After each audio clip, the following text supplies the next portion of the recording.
You ready? Okay, good morning. I'll call the meeting to order. This is September 27th, the Reno County Commission regular meeting. Second item on the agenda is the Pledge of Allegiance and a prayer. I'm sorry, I need to get my notes up here. A prayer by Pastor Glenn Coster of First Church of God.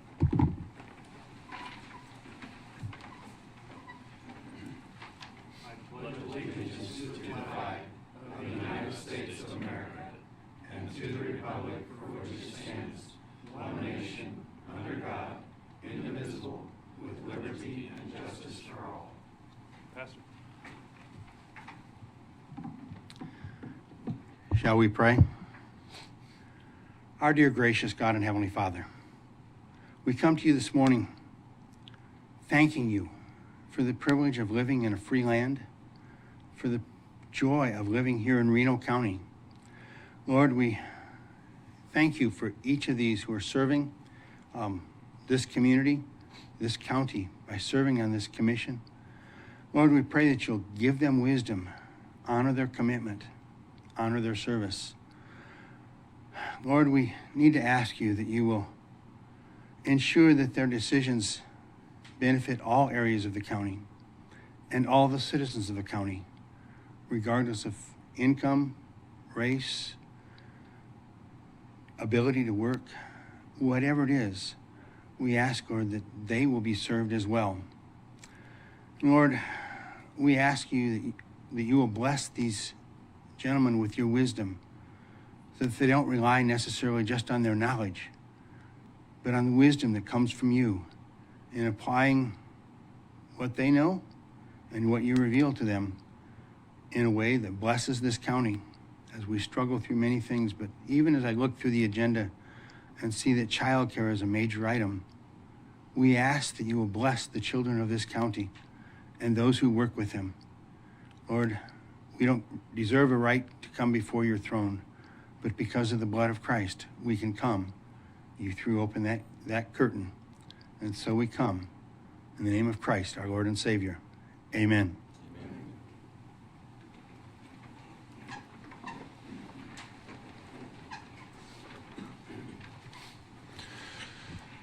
Okay, nice full house today. Welcome everyone to the meeting. I really don't have any announcements today other than the Commissioner Parks and Commissioner Bogner and I participated in the goat milking contest at the State Fair, and I felt like we did really well. And perhaps the event was rigged on how we won. Just so everybody knows, for the record, we won 3 times in a row and beat the 2-time reigning champions, and then somehow didn't even get in the finals. But it was fun, and Commissioner Parks especially milks a mean goat. So if you need a goat milker, he's the guy. Yes, you can. Are there any items or revisions to the agenda? Does the commission have any? And I missed number 4. I'll come back to that. But is there any additions? No. Hearing none. Staff doesn't have any. Okay. Is there anyone here for public comment that's not on the agenda today? Hearing none, we'll move to item 6, which is the consent agenda.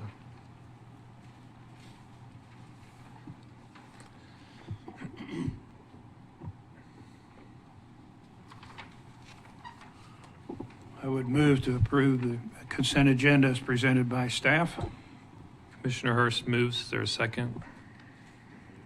Second by Commissioner Bogner. Any discussion?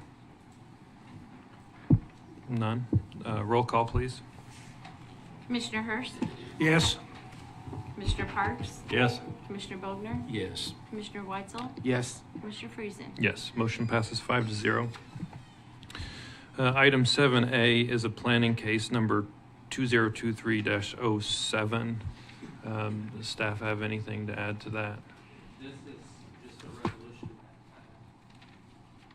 Thank you. This is just the resolution that followed on September 13th. You guys voted 5-0 to unanimously to approve this. This now just has to be in a resolution form. Okay. Is there a motion to approve? I'll motion to approve. Commissioner Parks, is there a second? I'll Second by Commissioner Weitzel. Any discussion? Hearing none, roll call, please. Commissioner Hurst, Yes. Commissioner Parks? Yes. Commissioner Bogner? Yes. Commissioner Weitzel? Yes. Commissioner Friesen? Yes, motion passes 5-0. Okay, next up is the Reno County Child Care Task Force presentation and update. Feel free, whoever wants to come up, just make sure you state your name and Good who you're morning. representing. My name is Morning. Heather Faulkner. I'm one of the Reno County Child Care Task Force members. I'm also the Center Director at Abundant Life Child Care Center here in town. I have been before with Dr. Bradford Wiles when you guys so graciously partnered with us to help address this. I'm going to just sort of read sort of an update. You've been handed the information, but I don't particularly care to be handed information and then that information be read to me. So I'm going to try and fill in some of those gaps and share where we are and where we're headed. The Reno County Child Care Task Force is here today in an effort to proactively report back to the commissioners on the investment made by this body. The 2021 ARPA Resident Engagement Report clearly stated a desire from the constituents of Reno County to invest these once-in-a-lifetime dollars in housing and child care. It is our goal to utilize these dollars to identify and develop equitable, systematic, and sustainable solutions that help support an underfunded industry. As the commissioners are aware, we started this process by completing a market study with the help of Dr. Bradford Wiles and the K-State Extension Office. This market study was imperative to the process to ensure we focus our work and funding in areas that the data supports.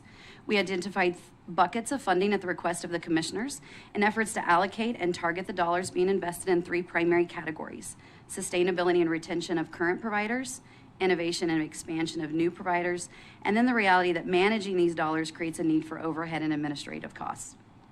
When my team presented the market study to this body and the community, the need in our community for childcare and the challenges that this industry faced was grave.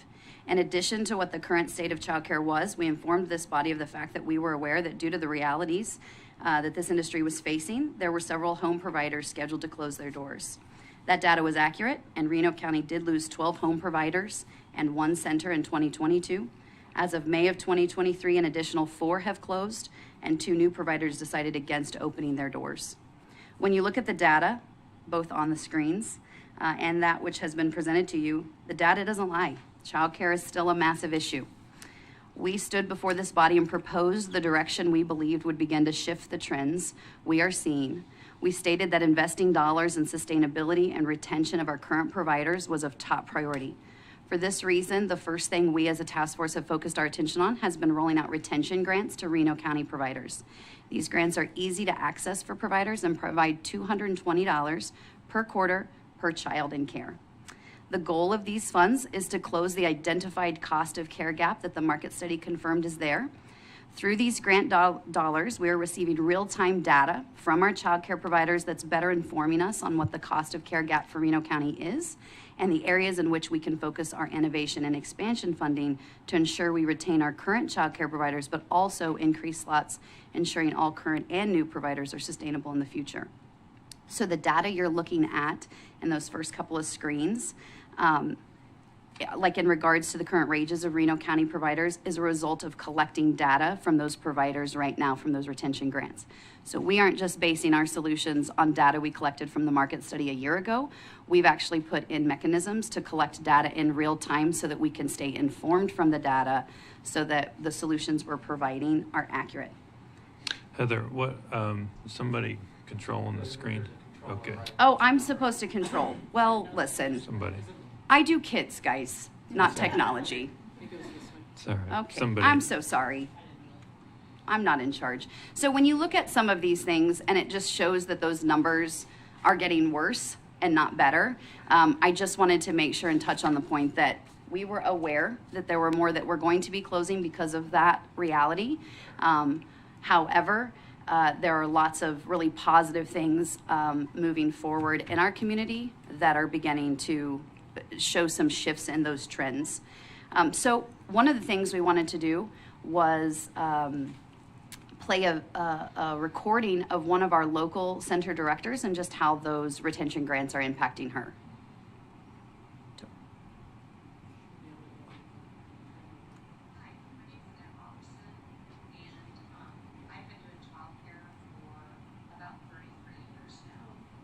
Childcare because when I was expecting my first child, I worked as a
As you can see, those grants, we have countless stories from home and centers.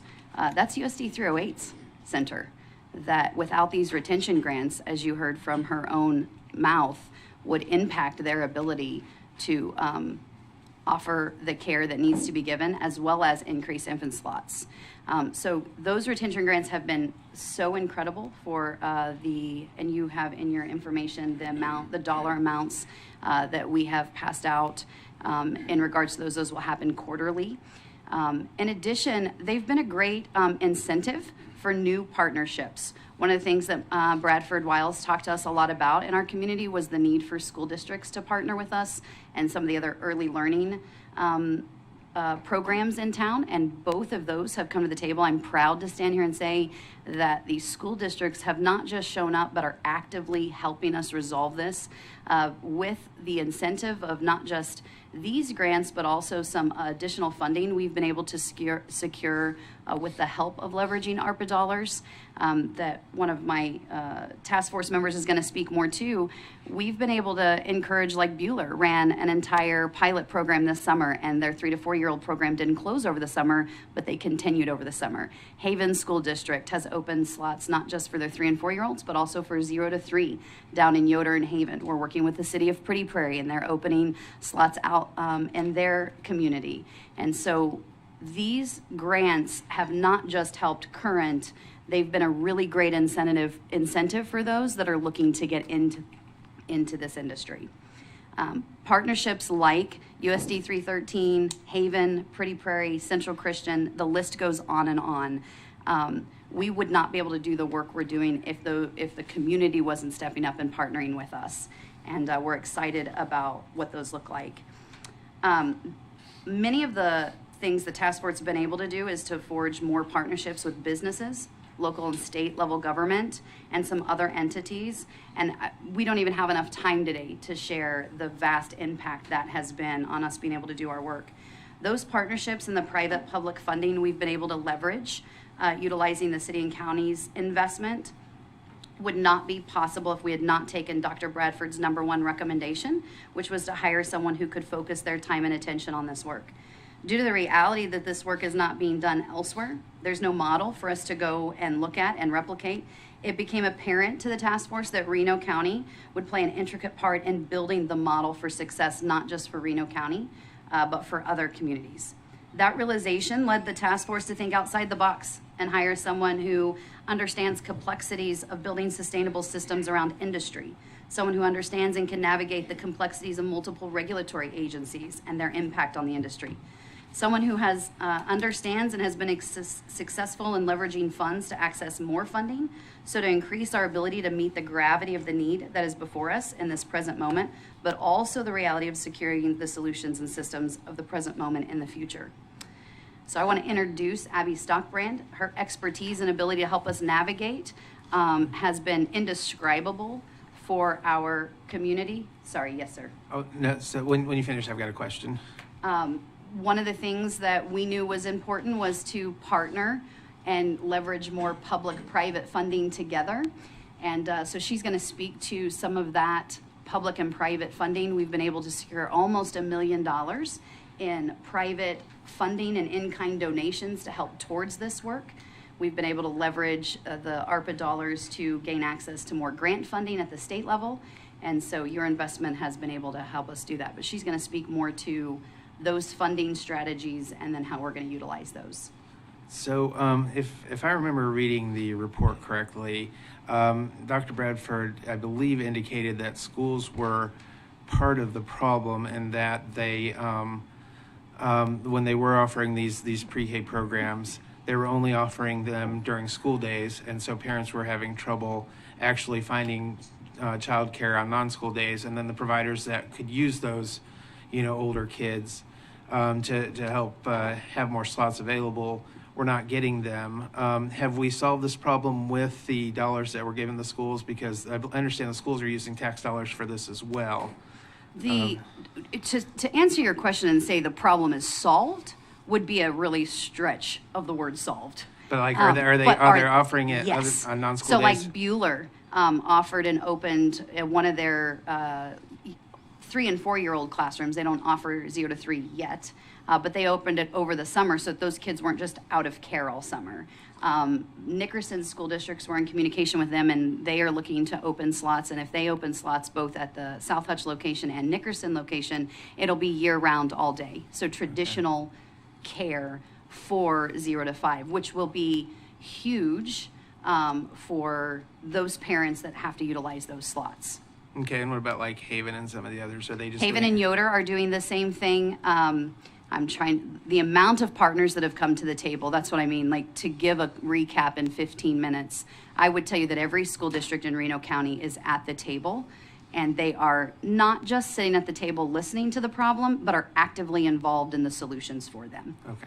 Which has been a big change from a year ago when we stood here. Okay, excellent. Thank you. Good morning, Commission. As Heather mentioned, I'm Abby Stockbrand. I'm the owner of Cross the Line Consulting based out of Hutchinson here. I have been hired by the task force to engage and contribute to the design, development, and implementation of this transformative work.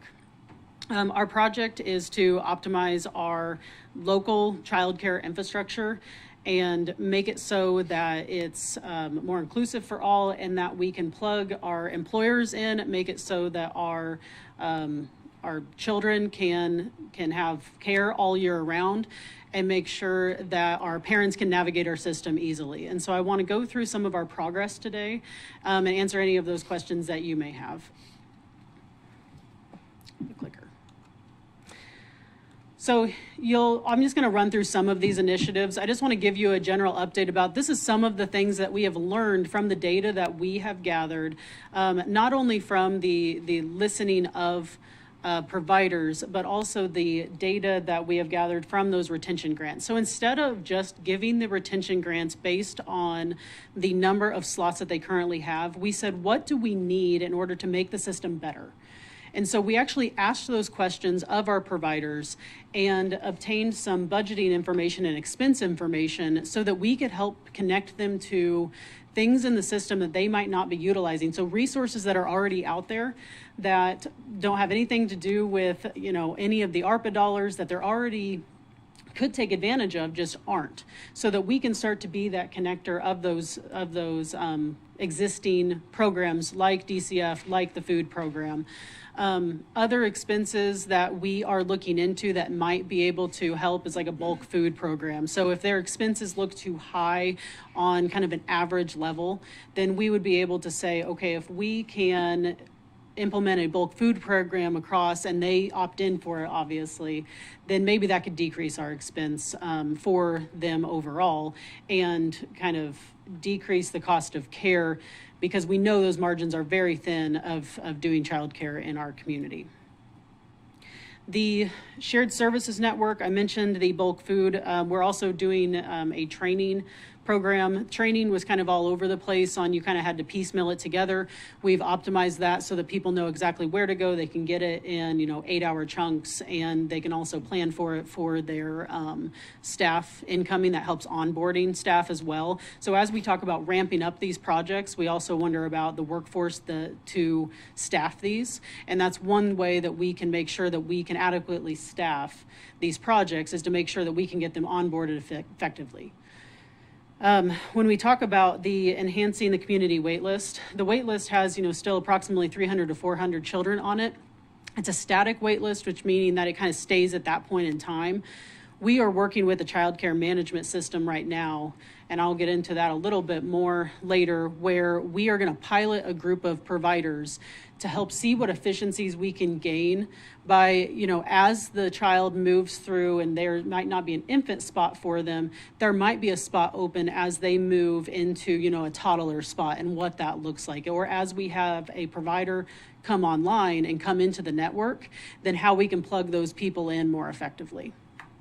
So we're looking at ways to innovate the system, decrease cost savings, and sustain the model that we are trying to build. Heather mentioned the retention grants. You can see those notated in blue. So the retention grants are available to any licensed daycare facility throughout Reno County. We get the word out to those through our own listserv, as well as the Reno County Health Department's KDHE licensed provider.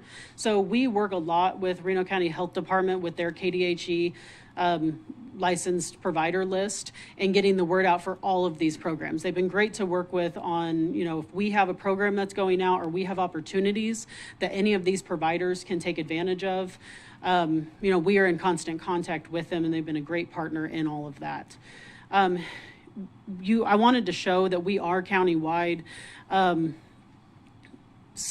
In our county areas, they lack licensed childcare facilities. We hope to encourage more licensed facilities as we continue to do this work. So if there is a gap, that's typically due to the lack of current licensed facilities in that location. But as we do more of this, I would hope to see more of those blue dots pop up in those rural areas for licensed facilities as we can facilitate those conversations. You'll see how much we've given out for the Q1 and Q2 reimbursements, that it's gone up. I hope it continues to go up as we get some of these new projects online, as well as the red dots, which some of them are hidden because we have so many dots within that concerted area. Those are the accelerator grants. So I'll talk a little bit about those dollars that we leveraged our ARPA resources and our time and efforts to go after the state funding and our private funding to be able to attract approximately $2.1 million to our community of local, and those ended up attracting more private funding as well, and I'll get into those numbers here soon. Abby, I got one question here. I noticed the Fairfield has a program with their school system too. I didn't see a dot on there for Fairfield. Yes. So I have been in contact with Superintendent McKinney. The thing that we have to be cautious of is that we really want to Commissioner Weitzel's point is that we want to make sure that we are incentivizing people for all day, all year care. That is the thing that some schools aren't doing. I have been in contact with their superintendent out there of, how can we help them expand? What are some of those things that they need in order to expand into that all year care? We haven't come to exactly what that is yet, but we are currently in active conversations of what that would mean for them. Their current people using their childcare in that community are teachers. So their need for all year isn't as needed as some of the other communities. And that's the feedback I got right now. Now, as we expand or as they expand, that need might change for them, but because they are not full year all day, that's why they currently don't. Understand. This Innovative Communities Grant is additional opportunity we had because we were applying for the Accelerator Grant. So this was only for Accelerator Grant applicants. And I wanted to highlight this because the state of Kansas, through the Kansas Children's Cabinet, is really trying to look for innovative models. And we are leading the force on a lot of innovative models. We are getting a lot of people to ask us questions. You'll see that people from the state are asking to help us increase our capacity to help further these programs so that they can learn with us, because we really are on the leading edge of a lot of these things. So I commend you all in the investment of the child care network, because we wouldn't be at the leading edge if we didn't have these funds earmarked until 2026 to be able to give us such a runway to do these programming. But these funds are grant funds from the state of Kansas to do these modeling, innovative modeling here. And one is for infant incentive. You heard from Annette Roberson there that infant spots are just astronomically expensive compared to toddler and other. So this is one idea on if we were to incentivize infant spots, will that increase the number of slots overall?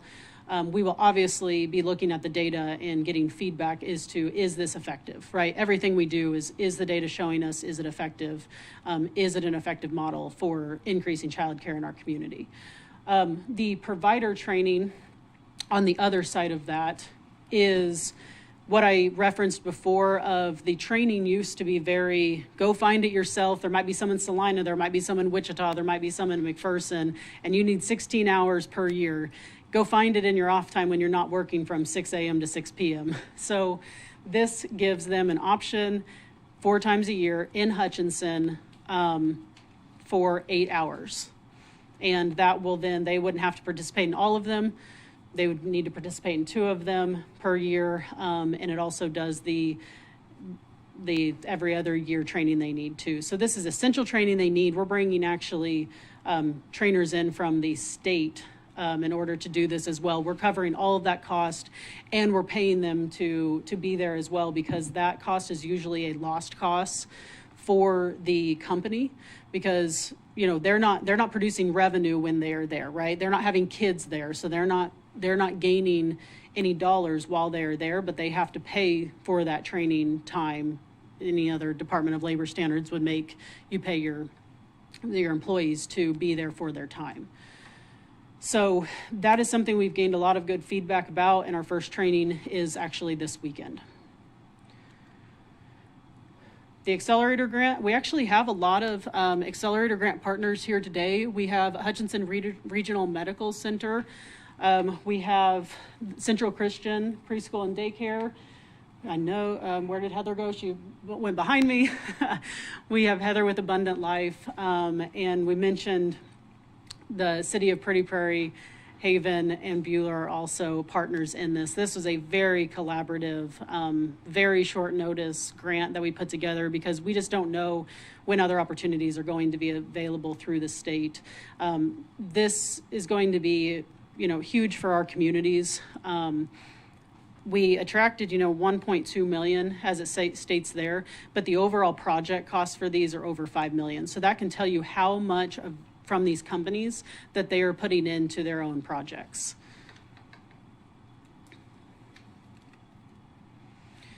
I mentioned this before, just to reiterate, we're doing a lot to try to decrease that. Well, we won't be able to decrease the gap, but to help the gap from the infant to toddler.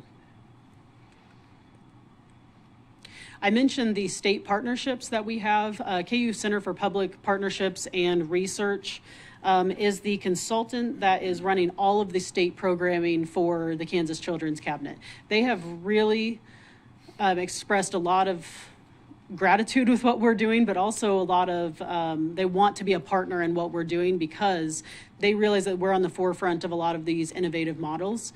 And the systems that we are trying to build are basically exactly what they are trying to build statewide.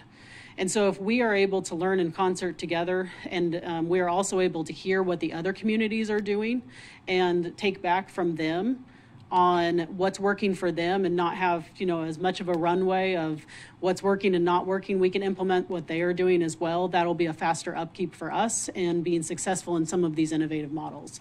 So we've been really impressed with their ability to help us with their capacity, and it's been fun to have them at the table with us as well, and gain their expertise.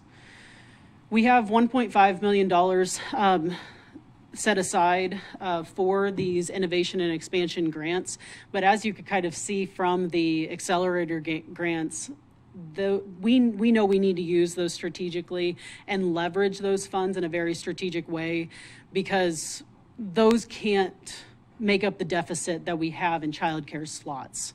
And so we are very cognizant of how can we build the sustainable model, get other people plugged in, build this foundation so that we can be strategic with these funds and leverage other funds, so that businesses can plug in, parents can plug in, and that we can make sure that our workforce has a place to continue to take their children and feel very confident about it. So these are some of the shared services. We've mentioned some of them. I'm going to, just give you a flavor of what we are looking at into the future, and this is what the data has told us. We are needing to look at And we are trying to bring down the cost of care, build the foundation for our child care system so that people can plug in more easily. So I mentioned the playground software is the child care management system. That can really solve a lot of our problems related to the accounting systems, the attendance, billing, registration. I'll get a little bit into that in a little bit, but that can help children move more easily throughout the system, substitutes move more easily around the system. It would obviously be an opt-in, but we are building this so that people can plug in, they can come into our system, come out as needed, but we want to make it so that it's worth the provider's time, the parents, and the businesses to be plugged in. So we obviously are doing systems mapping because we realize there is some duplication in the system. When you've had such a system do a lot of the same services because they haven't had the resources to really collaborate on a large scale like this, we want to really do a systems mapping to show the duplication, and so that we can work better together and so that the resources are used to the best ability that we can. So if we do have any duplicative services at this point, we can say, okay, we have a gap here. Why don't you change your resources to here so that you can fill this gap for our overall system? So we're trying to be as effective and efficient as possible in that way. And I mentioned the substitute program. That would be such as, if your child care provider was sick that day, there might be an opportunity for another provider to come in. They would need all that paperwork, that type of thing. Or if they wanted to go on vacation, what does that look like? We're figuring out all of those things. That's kind of next yet to come. The playground software I mentioned, we have an enterprise level subscription to it. And this is where providers would have their own, they would own their own software to this, and they would run their business through this. And that would help billing, attendance, registration, communication. Many providers are not using a software program as it is right now. And so, for example, they might be carrying the bad debt if a parent is not paying for a week or two on end. They are the ones carrying that debt, but this would actually allow the parent to pay more easily and alert them. So there's some efficiencies that are gained there as well. We're going to be piloting a diverse group of people here pretty soon to start getting that off the ground and testing what works and what doesn't. Mentioned the child care in bulk and how that could help decrease the cost of care for some providers that aren't utilizing it. And I mentioned the substitute network of how that could enhance the network as well for our licensed child care providers. So, what's next overall? I mentioned the buildables or the sustainable solutions and what we're looking to do. I want to turn it over to Heather to kind of cast a vision for what we are looking to do. Mentioned the research back, the innovative modeling, sustainability, and Heather's going to show you our vision for the future. Do you have any questions at this point? We're giving you a lot of information. Our hope is to answer as many questions as possible and just update you on how we're spending your investment. Back last summer when we stood before this commission, we gave you a lot of data around the investment in early education and the impacts that those have on the brain development of a child, the impacts that has on the family unit, financially, physically, in their mental health. And we looked at this commission and have tried to educate our community on what the impacts of investing in childcare do to our overall economy. This impacts economic development, this impacts workforce. All of the aspects of childcare are not a childcare industry issue, they are a community issue. And over the course of the last year, our community has stepped up, and this commission led the way for that. And we couldn't be more thankful as a task force for your ability to see that and to partner with us because it has led the way and the pathway for others to partner with this work as well and to see this as a community issue. As we look forward into the future, the biggest question I get asked when I stand in front of people is, what happens when the money runs out? There's a ledge, right? We're all very aware of it. The task force is more aware of that ledge than maybe anything else. As we work on everything we've shown you that we are working on to build partnerships, to leverage private, public dollars to ensure we find solutions. What happens if that ledge comes and then it's over? Michael Jordan once said, I have more of a fear of failing, of not trying than of failing. What we've done here in Reno County already is we've invested millions of dollars into children. And that early care development is going to impact the lives of children, which is also our future workforce. That impact will impact their mental health, their physical health, the financial health of their family. The market study, you can go back and see the increase of income to a family's overall yearly income is $70,000 a year if they can secure childcare. The work this task force is doing is increasing slots, not just in the city of Hutchinson, but throughout the community. For every dollar invested, economic research around the nation shows there's a $4 to $13 return on investment for every dollar.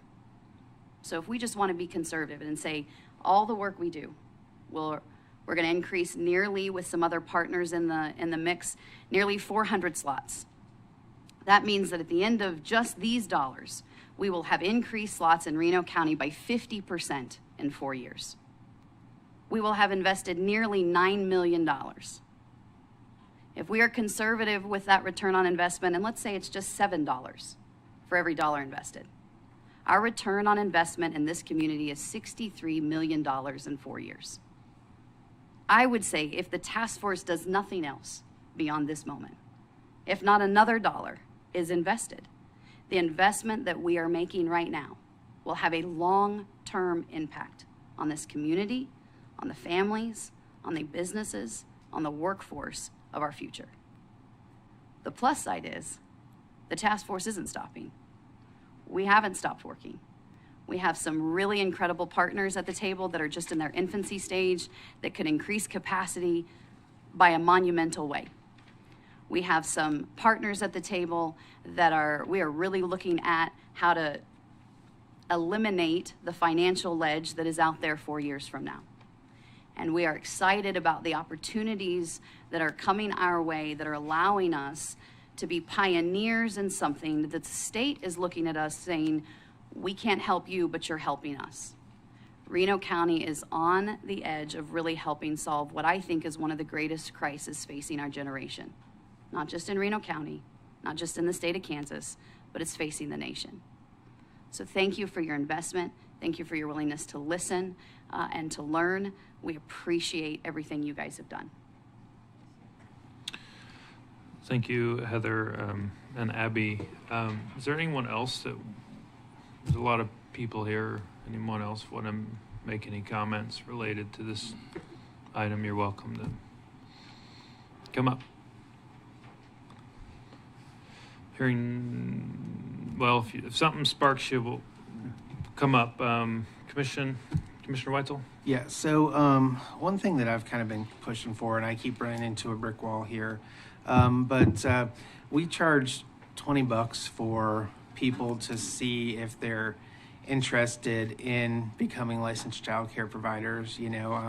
If you have to pay for an application to do something, then I would say that people are less likely to look into it. Even if we got 20 people and only 5 of them did, but still every time we offer that class, right on top, $20 fee. And I'm told there are grants and things that are available for that. Could we publish that more so parents know that if they're interested? Because childcare is great if you have to work, but it is far better for the child if they can stay at home with a parent than having to go to a childcare thing. And so for these moms that are staying home with their kids anyway, maybe taking on a couple extra kids, I think that'd be far better for their child. And if we can help them see if getting licensed is something they could do. Is that something that we're working on? Yeah, I'm actually really excited you mentioned that. So this is something that we've talked about briefly, and so it's something that's probably more in the future than I could even put in the slides, right? But something that we've been aware of is that some barrier to specifically home providers is the business portion of running a home provider, right? Running the homes and the home license facility is the barrier. And so we are kicking around the idea of what if we could decrease that barrier, not only with the fee. We were in conversations this last week about what we're going to do about that. So I anticipate that's going to happen, of publishing that very soon about how we're going to cover that. So I agree with you on that as well. What we are actually kicking around too is how can we make basically a business foundational model for those home providers so that instead of having to take on the whole thing, right? The whole accounting, how do I set up a business? How do I budget for it? How do I do all of those things? If I just want to make a little bit of income, I want to watch children, right? I think there is a way, and again, this is not all fleshed out, but I think there is a way that we can take some of those barriers and that burden off of those home providers and see how we can plug them in easier and faster for them and kind of meet people where they are in that. And that could be a sustainable model as well. And we have to put a lot of numbers to that. We have to put a lot of numbers to the expense side and the income side. But yes, I absolutely think that's something we need to look into and will look into. But there's a lot of numbers and logistics we need to figure out in order to do so.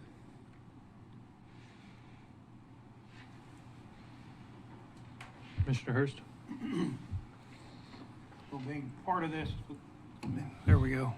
Being part of this from the get-go, I appreciated the input that the communities put into this as a whole.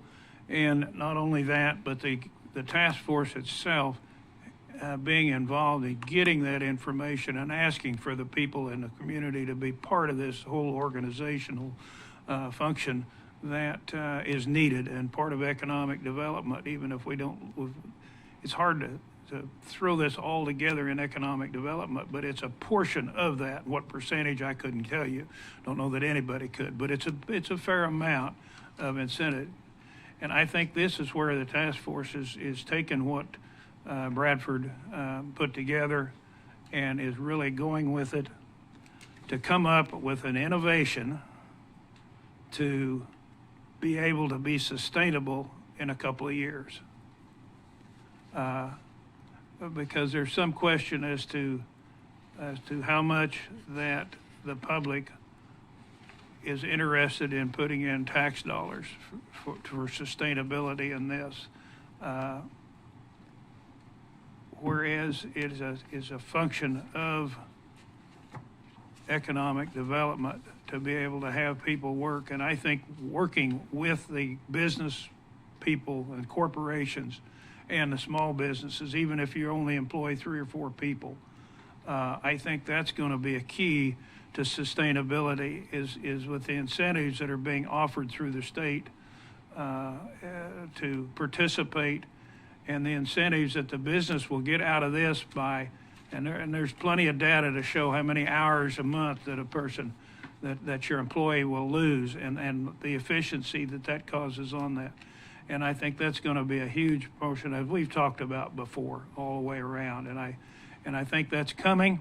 The idea of a consortium or a coalition or a co-op or something in that fashion, which you're working on, trying to figure out what's in the best interest, I think that will really pay benefits, and I think it's going to be necessary, as I'm sure from what I've heard is sitting in on us, you all do too. That's going to be a key to being able to make this whole thing function. And the idea that really critical to start with was the fact that how do you provide infant care, and with the school systems now being a part of it, hopefully that will help solve that problem of private business not being able to afford infant care with the school system taking care of the toddlers, 3, 4, and 5-year-olds. That left a gap that hurt the private businesses, and you're working on that.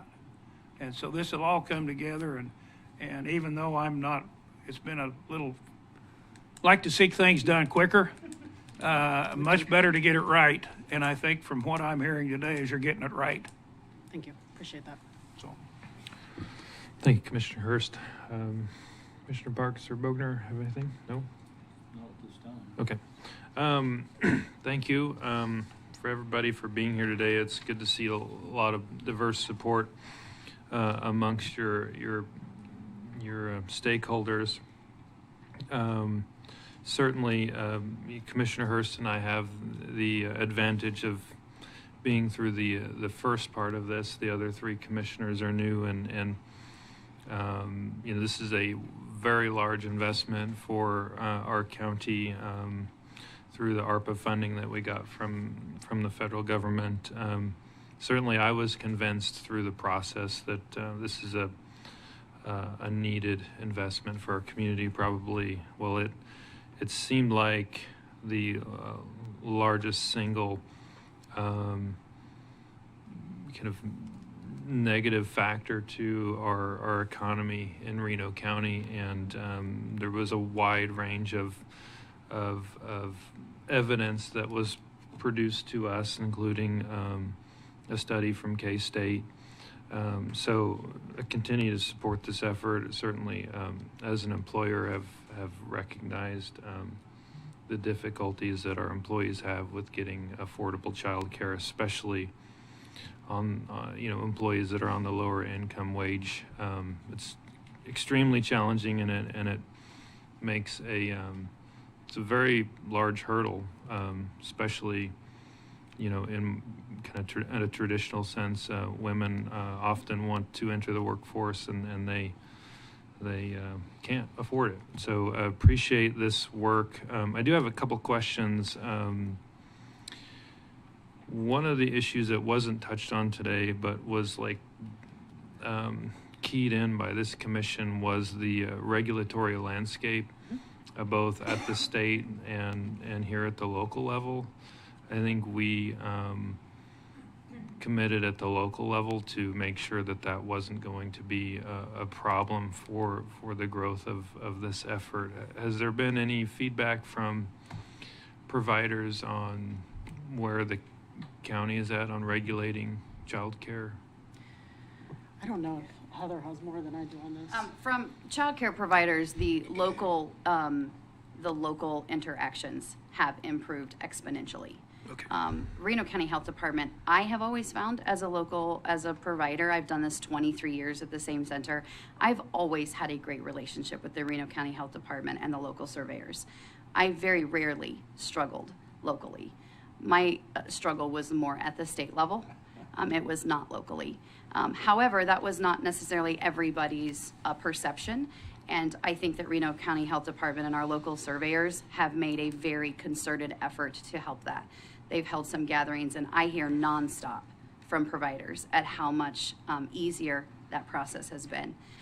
Through the task force, we have identified other barriers, because there's multiple, specifically for new, because of the fire marshal aspect, which has less to do if you're in the city, but if you're in the county, you can't use the city fire marshal. You have to use a county fire or a state fire marshal, and just the timeline in which to get that accomplished is a bit of a struggle. And so Abby has worked a lot, and Miss Megan from the health department has really helped as we've identified those barriers. The city of Pretty Prairie was hit with that as we were trying to get grant paperwork off, and we needed things from a state fire marshal, but their timeline was so far off.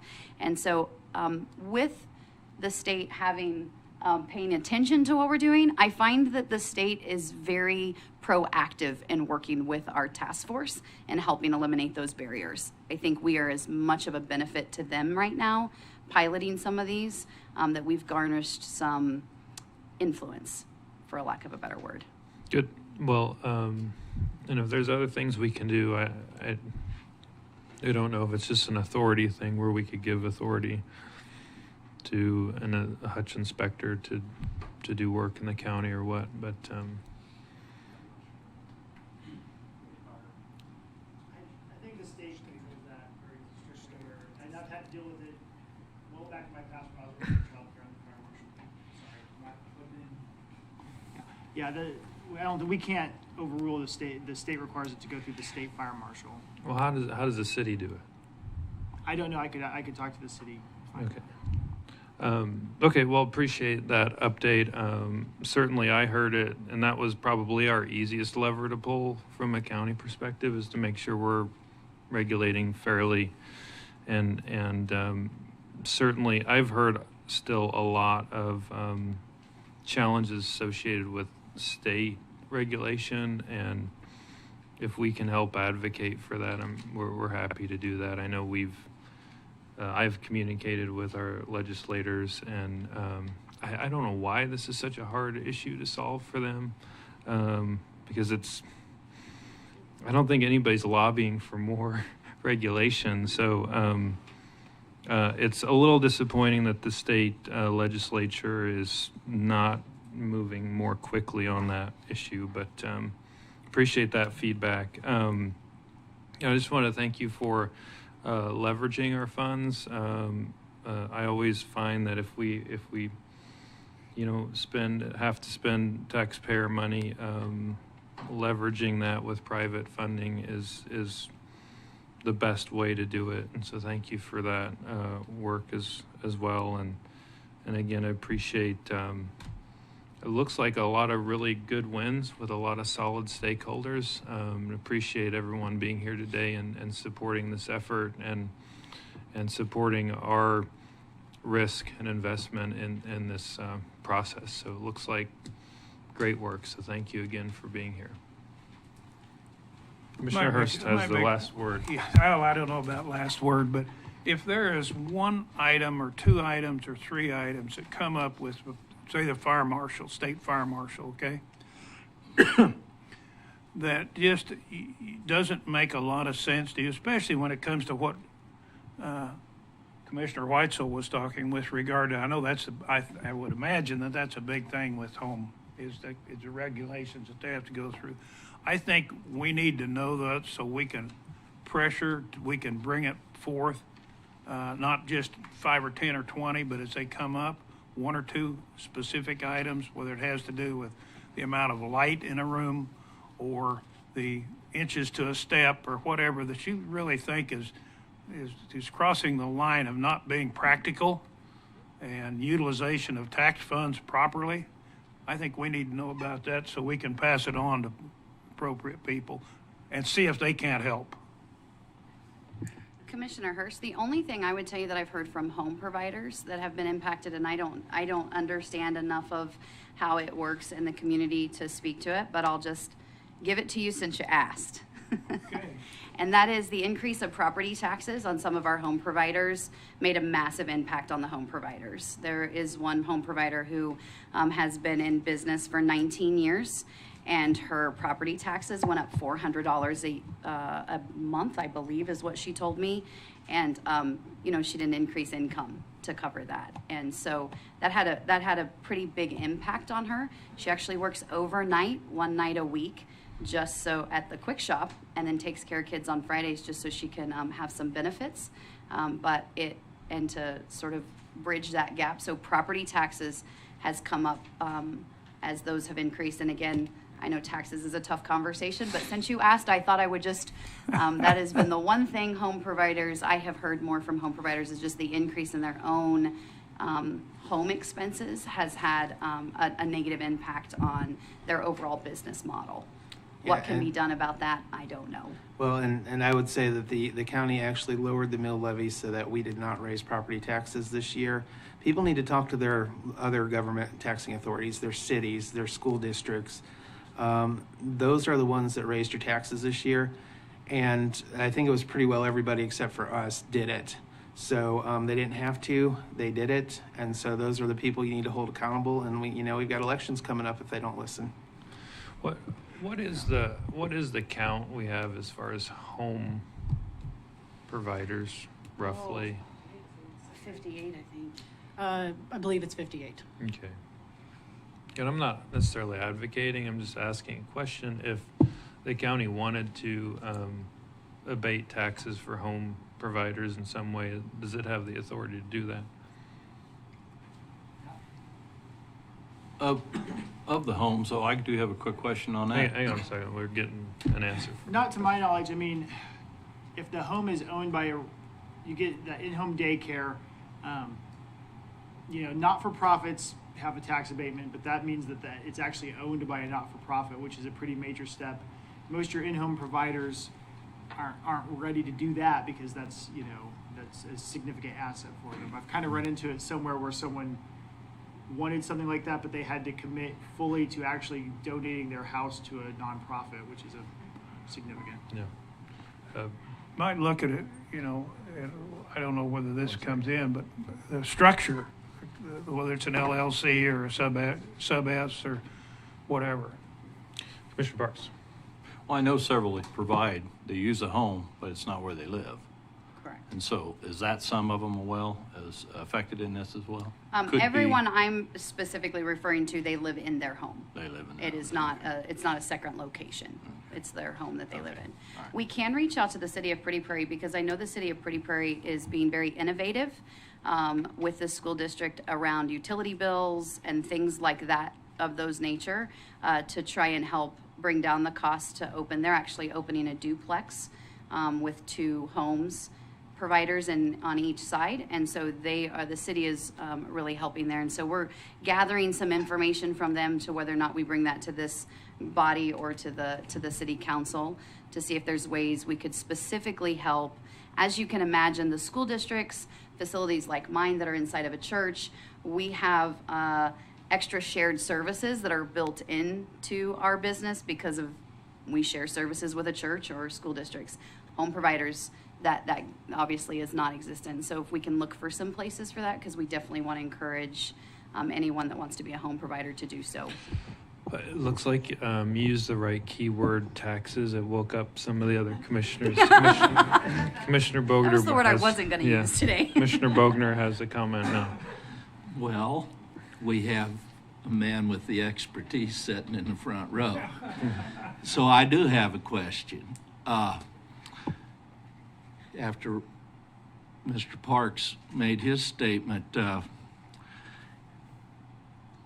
is there a difference in how a building is taxed? Is there a different category if it's my personal home and I'm working out of it? Or if that home is for that specific purpose, does it become a commercial property? What happens here? Is there a change in valuation or in not necessarily valuation, it's worth what it's worth? Would there be a change in the taxing rate depending on the business? Could there be? I was just, curious when the questions were asked, how this falls in and how it would affect and how many people it affects. And I can address that if you like. I'll be fine. Thank Okay. you. I think we're done with this part of the agenda, and you're next, I think, Mike. Thank you again for all of the task force and stakeholders for being here today and giving us an update. So to address your question, Commissioner Bogner, when we're looking at a property, we are looking at its usage. So if there are, some people run, a hair salon out of their garage or something to that effect, right? So we do a split usage. It's part residential, it's part commercial, or whatever it is. So we are looking at the usage. For in-home daycares, we don't track those, so we're just valuing those strictly as residential. So whatever it would sell for as a residence is how we're going to value it. And so that's obviously going to affect their tax rate too, because then they'll be at the residential assessment rate instead of a part residential, part commercial, or whatever the case may be. Does that answer the question? Which one's more expensive? The residential assessment rate is lower. Yeah, 11.1% for residential and 11.5. 25%, yeah. and 25% for commercial, Yes, sir. correct? Yes, sir. Okay, thank you. Okay. Well, good morning on that note.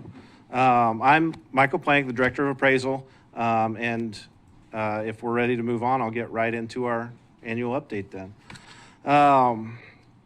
Appraisers in general, county appraisal offices specifically, we're simply reporting on the market as of a specific date, in our case, the state mandated date of January 1. It is important to remember that appraisers by themselves do not create value. People create value by their actions in the real estate market. We're simply reporting on and interpreting those actions. After analyzing over 1,900 residential sales for validation last year, 2023 is on a similar pace. We're trending to have just over 1,800 total sales. On average, the county validates somewhere between 40 to 50% of the sales that come in. These sales are the ones used in our valuation process at the end of the year. Sales are validated according to the definition of fair market value as found in KSA 79503A. You can see in the documentation provided, it's on screen right now, that the average validated sales price for residential property countywide increased by approximately 8% each of the last 2 years. Throughout the first half of 2023, we have seen the average sales price of validated sales remain steady compared to last year. However, despite the rise in mortgage interest rates since March of 2022, the current real estate market continues to drive up residential values in Reno County. Relatively speaking, inventory is still very low and demand remains high. Even across the state of Kansas, we are seeing similar sales statistics when we compare it with 2022. Average sales prices, as well as the average and median days on market, are very similar to what we saw last year. The conclusion here is that both here in Reno County and across Kansas, we are not seeing any indications of a decline in the local housing market. Throughout the first half of 2023, like I said, sales prices have leveled off and remain steady in comparison with 2022 sales. We expect that steady trend to continue through the end of the year. There are always exceptions, but for the most part, properties in Reno County are still selling in less than 2 weeks and selling at or above the list price. However, while our market has leveled off, preliminary trend studies for the upcoming 2024 valuation cycle in January indicate that we are looking at another increase in property valuations. The reason for this is because here in Reno County, we utilize the last 3 years of sales when setting up our models. Using 3 years of sales in our models has the effect of keeping valuations from overreacting to fast upward changes in the market. So similarly, when the market levels off or slows down, it is equally slow in reacting to those trends as well. So for 2024, we'll be dropping the 2020 sales from our modeling and adding in 2023 sales. And again, as you can see, there was a stark difference between those two markets, as indicated by the average validated sales price between those years. That is just one indicator of the upward market trend that will affect our modeling for next year. Another indicator is the cost of material. We have received our updated cost database from the Department of Revenue, Property Valuation Division, PVD for short. After a 14% increase last year, our cost tables have increased again by an average of 7% this year. This will affect both commercial and residential appraisals in our upcoming cycle. Overall, staff in the appraiser's office continues to serve the county and its citizens competently and efficiently. In addition to this sales load, staff annually works through the state-mandated 17% review, which consists of approximately 6,000 parcels per year that we must review. Additionally, there are miscellaneous permits that we must inspect. The appraiser's office also updates ownership information when deeds are filed, handles splits and combinations of parcels for tax purposes, and also processes personal property renditions, which in Kansas includes everything from golf carts to boats to mobile homes to oil and gas wells. Appraiser's office also conducts property value equalization appeals every spring, as well as payment under protest appeals in the winter. Appeal counts in 2023 are up fairly significantly from 2022. However, staff in the appraiser's office did a remarkable job this spring, completing the entire schedule 2 weeks prior to our statutory deadline. Total appeal counts for 2023 are not yet available, as we have not hit the payment under protest time period. Let me go to the next one here. Oh, there you go. Okay, go to the next one if you would. One more. Okay, go. Maybe I didn't have it on there. Okay, I'll just continue. Despite the increase in appeals, our upper level hearing numbers, small claims, and the Board of Tax Appeals have remained in line with previous years. So most of our appeals are being resolved here locally. So again, I want to commend the staff in the appraiser's office. Their experience, their knowledge, their expertise, their overall competence really stands out when handling not only appeals, but general taxpayer questions as well. Many of the appeals we had this past spring were people simply questioning the increase in valuations, which, of course, is a completely fair question. Staff was able to provide hard sales data, show trends, demonstrate general knowledge of our local housing market, and explain our statutory duty to value property at a figure derived from local market activity. Once people understand what we do in terms of reporting on the market and, to a certain extent, how we do it, it often answers most of these types of questions, even if they aren't necessarily happy with that answer or with the result. I'm also pleased to report that we have received the full 2023 compliance report from PVD, which is the state agency that regulates all county appraisal offices in Kansas. Reno County has once again been certified as being in substantial compliance with PVD. To my knowledge, Reno County has never been found to be out of compliance. That said, there is a distinction between in compliance and substantial compliance. Substantial compliance is the highest rating a county can receive from the state, and Reno County has earned this designation every year since 2016, which again is a testament to the work ethic and professionalism of the staff in the appraiser's office. I would also like to take this opportunity to thank the Commission for their support of the Higher Performing Organization, the HPO initiative, that the county administrator has brought to Reno. I appreciate the opportunity to get more employees involved in the HPO training earlier this year. I believe we are already seeing the seeds that have been planted begin to take root. The ideas of empowering employees, making decisions via collaboration, freely giving trust, it truly is a mindset, and it takes real work to get into that mindset. It is a fundamental change from the traditional workplace mindset of boss versus employee. And I can tell you from experience, the end result is a workforce that is not only happier, but much more productive. And this is an opportunity to take Reno County as a whole from good to great.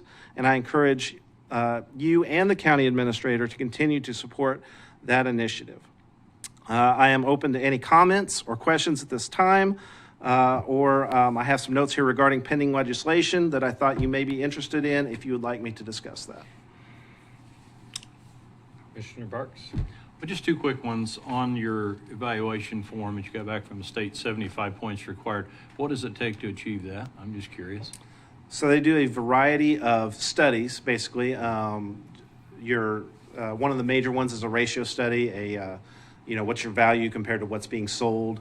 And so there are various, I could provide you with the spreadsheet that kind of shows you some of those things if you're interested. But, so if they feel your valuations are too low, then you get dock points?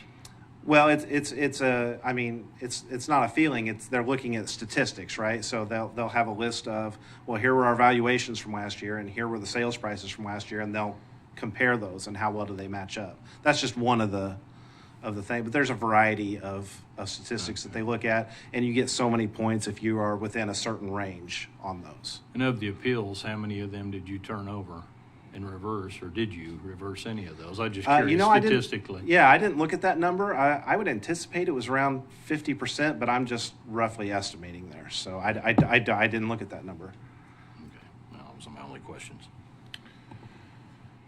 Commissioner Bogner? When I was reading through all this stuff over the weekend that was just presented, my way of thinking.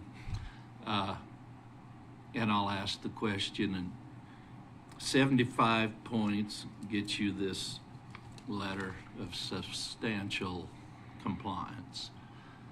Could I ask what, or do you even know, are you given how many points you actually achieved? Was it the 75, or was Reno County far above that? Because they throw everything in, they give a number and that and above. Just curious, it strikes me. Yeah, and they tell us what our actual score is, and I could have included that in here. Again, I don't recall off the top of my head. It's something I could send to you if you're interested in seeing it. Yeah, I'd be curious. Okay, I can forward that to Randy, and he can get it to you guys. Commissioner Hurst? No. Commissioner Weitzel? No. Michael, thank you. Appreciate the update. I Thank you, don't fellas. think we got any other questions.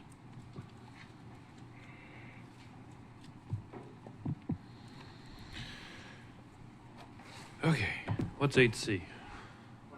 8C. 8C. Oh, Darcy. Good morning, Commission. How are you? Good morning. I am pleased to let you know that KDHE has informed us that Reno County qualifies for a grant of $50,000 to help with on-site wastewater replacement out in the county. It's a benefit to our county. If we could enact and do something like this, it's a benefit to the contractor. It's a benefit to the homeowner. It's a benefit to groundwater. It's a great overall accomplishment. Basically, how this started was I completed a survey to KDHE back in December of 2022, and they inquired stats about how many replacement wastewater systems do you do, how many new ones do you do, just different questions about on-site wastewater repair. They also had questions about water testing. And so I answered those questions, and then they reached out to us just a few months ago and asked if we would be interested in participating in a grant. Reno County is one of 5 counties in the state of Kansas that they reached out to participate in this grant. And they know that because we have low-income families here in our community that need some assistance. And basically, you had the grant enclosed to you. You could see some of the criteria of the grant. And basically, the grant money disbursement will be made based off of how many people are in the household and their income. They will use the federal poverty guidelines to determine if they were going to pay 85% or 100% of the repairs that are needed. Income guidelines do not apply to water testing, which is great. So anybody in Reno County could apply for some grant funding and get their well tested. And we anticipate this working as an applicant would submit their application to our department. We would review that. We would need verification of their income. And then we would provide a voucher based off of a contractor bid of what a contractor would need for replacement of a wastewater system, or even a minor repair that would be needed for a wastewater system. And then we will give that money directly to the contractor. On water sampling, we would give the money directly to the lab. So that way, we ensure that payment gets made to the appropriate parties, and it's much simpler for us to monitor. Our department is used to grants similar to like this. The Environmental Health Section participated in a water grant from the Hutchinson Community Foundation a few years ago, where we also repaired wells. We paid for new well drilling and water sampling as well. This grant, they would like to get started in the next month, KDHE would, and it would end in June of 2024. If there's any carryover funds, they said that we would just continue to spend down those funds at that time. We anticipate promoting the grant on the website, giving information out to our contractors that they could directly give to their clients for assistance. I'm hoping that the Commission, if you have any questions that I could go over regarding this grant or anything like that, but I think it's a great opportunity for our community and for local business. Commissioner Weitzel. Yeah, so the first thing that just kind of came to mind with me with 50,000 and paying up to 100% of the cost, doesn't seem like it's going to go very far. Would it be better to limit the amount, or is that even possible? Or I don't like, believe- is that a good thing to think about? I mean, I don't know. Right, I understand. I also read through the grant application. It doesn't talk about that there would be a cap on that limitation. I don't know if we could put in additional criteria like that or not. That would be something I would have to ask KDHE. But it does say specifically in here that it would pay 100%. I do understand there are some very expensive repairs that need to be made, and the 50,000 could go rather quickly. But I'm not aware of a cap yet. That's something to think about. Thank you. Uh-huh. Commissioner Hurst, you got anything? I think this is a great opportunity. Thanks for proceeding with this, You're the welcome. opportunity to do this, because there are some folks out there who wouldn't be able to get that needed repair and may not be able to live in their property without it. So I think it's good. Okay. These funds, I assume, are directly paid to contractors. They would be directly paid to the contractor. We would use a voucher system. So we would see what their bill would be for a repair, and then we would pay them directly. Yeah. The only other question I had John asked down there, it seemed like we paid 100%. It ain't gonna go very far. Right. However, reducing what we're doing with the KDHE regs, if we get them through, it should help lower some of that cost too, in some situations. So that's all I really had to Okay. say. Thank you. Commissioner Bogner, you're good. Is there a motion to approve the application? I will so move. Commissioner Weitzel, second by Second. Commissioner Hurst. Any final discussion? Roll call, please. Commissioner Hurst. Yes. Commissioner Parks. Yes. Commissioner Bogner. Yes. Commissioner Weitzel. Yes. Commissioner Friesen. Yes, motion passes 5-0. Thank you. Thank you, Darcy. Okay, Mr. Friesen, can I ask for a 5-minute recess Yep, before sure. the next? no problem. Let's just start back here at 10:30.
Okay.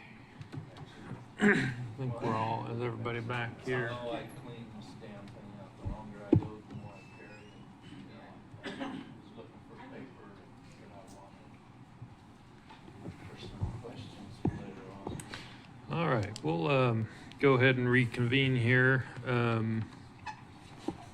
Item 8D is a long time work in progress by staff and the industry, I think. Who's presenting?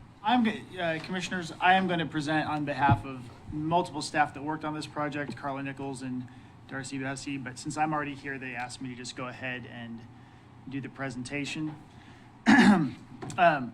So yeah, I think that was a good introduction. This has been something that's been discussed for quite a while. I think we had at least one study session in 2022 about sanitation code in general. Back in a May meeting, I believe this board had a study session with some representatives from KDHE to kind of kick off the discussion about sanitation. Following that, the commission directed staff to review the current sanitation code and draft an amendment with the eye to make it less restrictive and more in compliance with KDHE minimum standards 4-2. So the health department staff, environmental health staff, myself, Randy Partington met, at least some or all of us met weekly throughout the summer to redraft the code with that goal in mind. By the end of July, we had a staff draft that we felt good about. On October 10th, we had our first meeting with stakeholders, contractors, wastewater contractors, water drillers, realtors, citizens who had septic systems of their own that were interested. Based on that, we reviewed the code with them and listened to their feedback and used that feedback to do a revision, which then we presented again to them on August 31st, and then again on September 18th. And as you'd expect, the purpose of those meetings is to get that feedback. So the first meeting is a long meeting with a lot of feedback. The second meeting has a little bit less.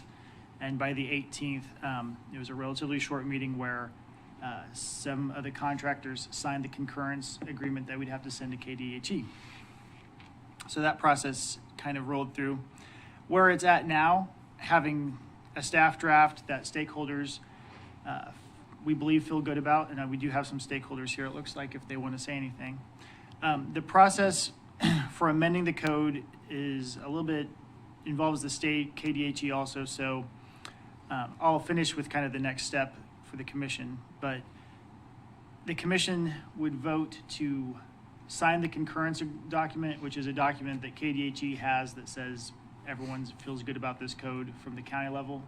Then we send it to KDHE. KDHE has to do their review and approval. And once we get their approval, it comes back to the county. At that point, even though it feels like we've already approved it, when we send it to KDHE, that's not the formal approval. The formal approval involves setting a public hearing, notice in the newspaper, and a specific date. And then at that hearing, there's an opportunity for public to comment, and then it can be officially adopted if commissioners want to. So we kind of do so. We say we think it's good, send it to KDHE, they approve it, comes back to us for a final process, would be what that looks like. In terms of, I could answer as best I could any technical questions about the code. We tried very hard to keep some of the existing framework in place for the advanced, I think what they call enhanced systems for people who want to use them, but we, as a staff, worked hard to make it less required and more for people who want to follow minimal standards of KDHE. It's now written in the code that they have more ability to do that. Another thing I should probably mention, as part of this process and review, looking at other counties' codes and the way they administer their code, county staff and administration made the decision that we want in our new code for it to be administered through the Public Works Department. So that is in the new code, and that is in the interim, we have made that change on the administrative level where it's in the interim being carried out through Public Works. Not every county does it outside of the health department, but many counties do. There's potential for some efficiencies in terms of people doing new builds. Our public sewer and our public water that the county administers is done through Public Works. So this would just be putting private sewer and private water in the same building. So that's an important change, but something to be aware of, and that's in the new code. And then along those lines, the sanitation review board, if there's an individual who is denied a permit and wants to appeal it, the appeals process would also run through the planning and zoning board, would also be the sanitation review board. So we kind of keep everything consistent in that manner. Would anyone who has came to some of those meetings like to say anything at all, or would you care to? You don't have to, but I guess since you're here. I'd like to. Okay, thank you. Josh Barkley, Barkley Plumbing. I attended those meetings. I just wanted to tell the county and their staff and everything, I really appreciate all their hard work. I think it's a great code. I think it's going to be a great foundation for wastewater in Reno County to build off of. As far as the entire process, if the goal is to make a better code, I think mission accomplished. But me personally, I think my goals are going to be to work better with the customer, shorten the timeline of the permit. And in those meetings, I think we kind of had a mutual agreement that we should have a shortened timeline of obtaining a permit and helping our customers. And so I'm still kind of reserving judgment as to whether or not we hit those goals.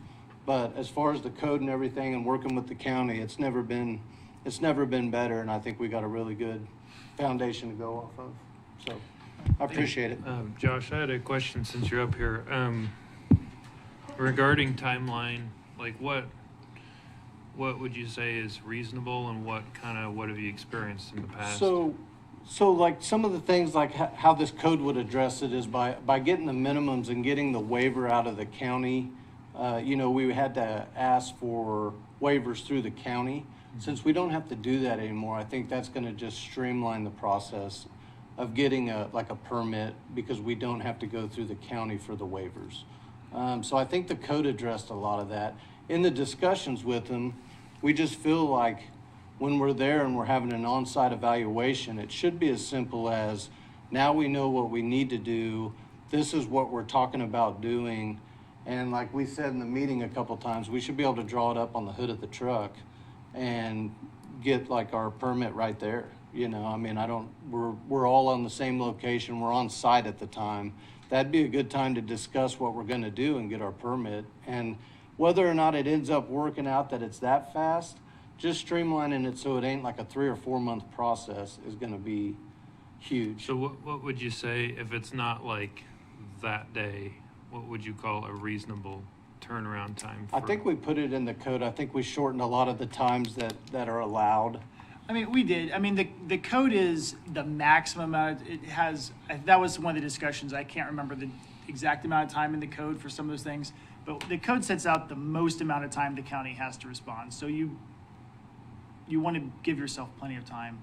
A lot of the administration though should be faster because it's less restrictive. If when we have a restrictive code, then if it doesn't meet the code criteria, you have to ask for a waiver, which then requires additional review. When the code's easier to comply with, then theoretically there's less.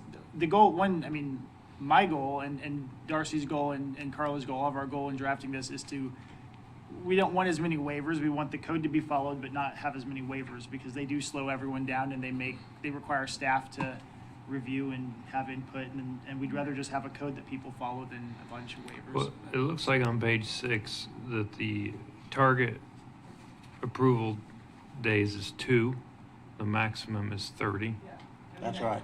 And it's going to come down to things like staffing and all the things. I mean, the level of construction in the county too may not always be achievable because of how many permits they're being requested, obviously. But yeah, I mean, it's for a relatively, I think, I don't want to speak on environmental staff will have to carry it out. So I'm not the one to speak for them, but typical things that are that have been done before that aren't unusual. That's a reasonable goal, is what everyone thought. One more question for you. Yeah. So one of the things I heard a lot was the inability to get new technology approved, even though it may have national certification or engineering stamps or whatever. Have we resolved that in here? I think so. So, the code basically is saying that we're going to accept products that have the IAPMOs or the NSF type stamping on them and stuff. That's another thing that's great. If we can just say, hey, this has been stamped by this organization, so let's go ahead and use it. My feelings on it are, in the past, we might accept a product, but then when I go to install it, I have like the burden of proof, I guess, that I'm installing it the way the manufacturers intend. I personally think that burden of proof should be on the county, that I should be able to take this product that's been stamped, put it in the way that the manufacturers teach me in continuing ed to use it. And if there's any kind of, we don't think you should be able to use it that way, I feel like that burden should be on the county to get what the manufacturers, instead of me have to get what the manufacturers and prove to the county that I can use it that way. I don't know if that necessarily makes sense, but I mean, that can be a major holdup for us to try to get them to prove something, and I just feel like that would be the county. So again, I guess like the code book addresses it. We're just gonna have to see how it's administered Okay. and enforced to make sure that we're actually doing the things we need to do to kind of hit more goals than just improving our code. Okay. Well, I know Commissioner Parks has a question. Commissioner Bogner was first on the buzzer, so Commissioner Bogner. Not necessarily to you, Mr. Barkley, but in the code I was reading in the past, and I'm no lawyer, so when I was reading this, I was trying to distinguish. Reno County in the past, like on a livestock well, if the property is large enough, we don't have to get a permit to drill that well. Of course, the well driller has to turn around and file the proper paperwork with the state. But we're not required to get a permit here. In reading that, I was a little fuzzy on, are we now going to be required to get a permit with the county to drill those wells? When I was paging through and reading, I had a question as to what I was reading by the way it's stated. And a second thing while you're looking, in the past, livestock waste lagoons were permitted by Kansas Department of Agriculture and KDHE, I got my initials spelled up, Kansas Department of Health and Environment. Issued permits for those. They and we didn't have to do anything at the county, but that's been long enough ago when they were just started when we put ours in. A little fuzzy on whether in the new law we're going to have to also do something with the county, because the state does require a permit fee yearly. They do inspect yearly. In essence, this code is trying to get in compliance with them. If we're already in compliance there, they're drawing up the plans for these things and putting them in place. Are we going to have to do something on the county level too, get a permit there? Or is the fact that we're dealing with the state statutes on this, Reno County is going to bail out? I was doing some reading back there on that, and I kind of like a little bit of a somebody tell me where we're actually going to be at when this thing goes into effect. I believe I'm correct on this, but any livestock holding facility, when it reaches a certain number, that is all designated by state statutes, which override any county statutes. Yeah. It's all determined at the state level. It will be business as usual for all these people. Yeah, that's the correct answer. The sanitation code is human is not for livestock facilities.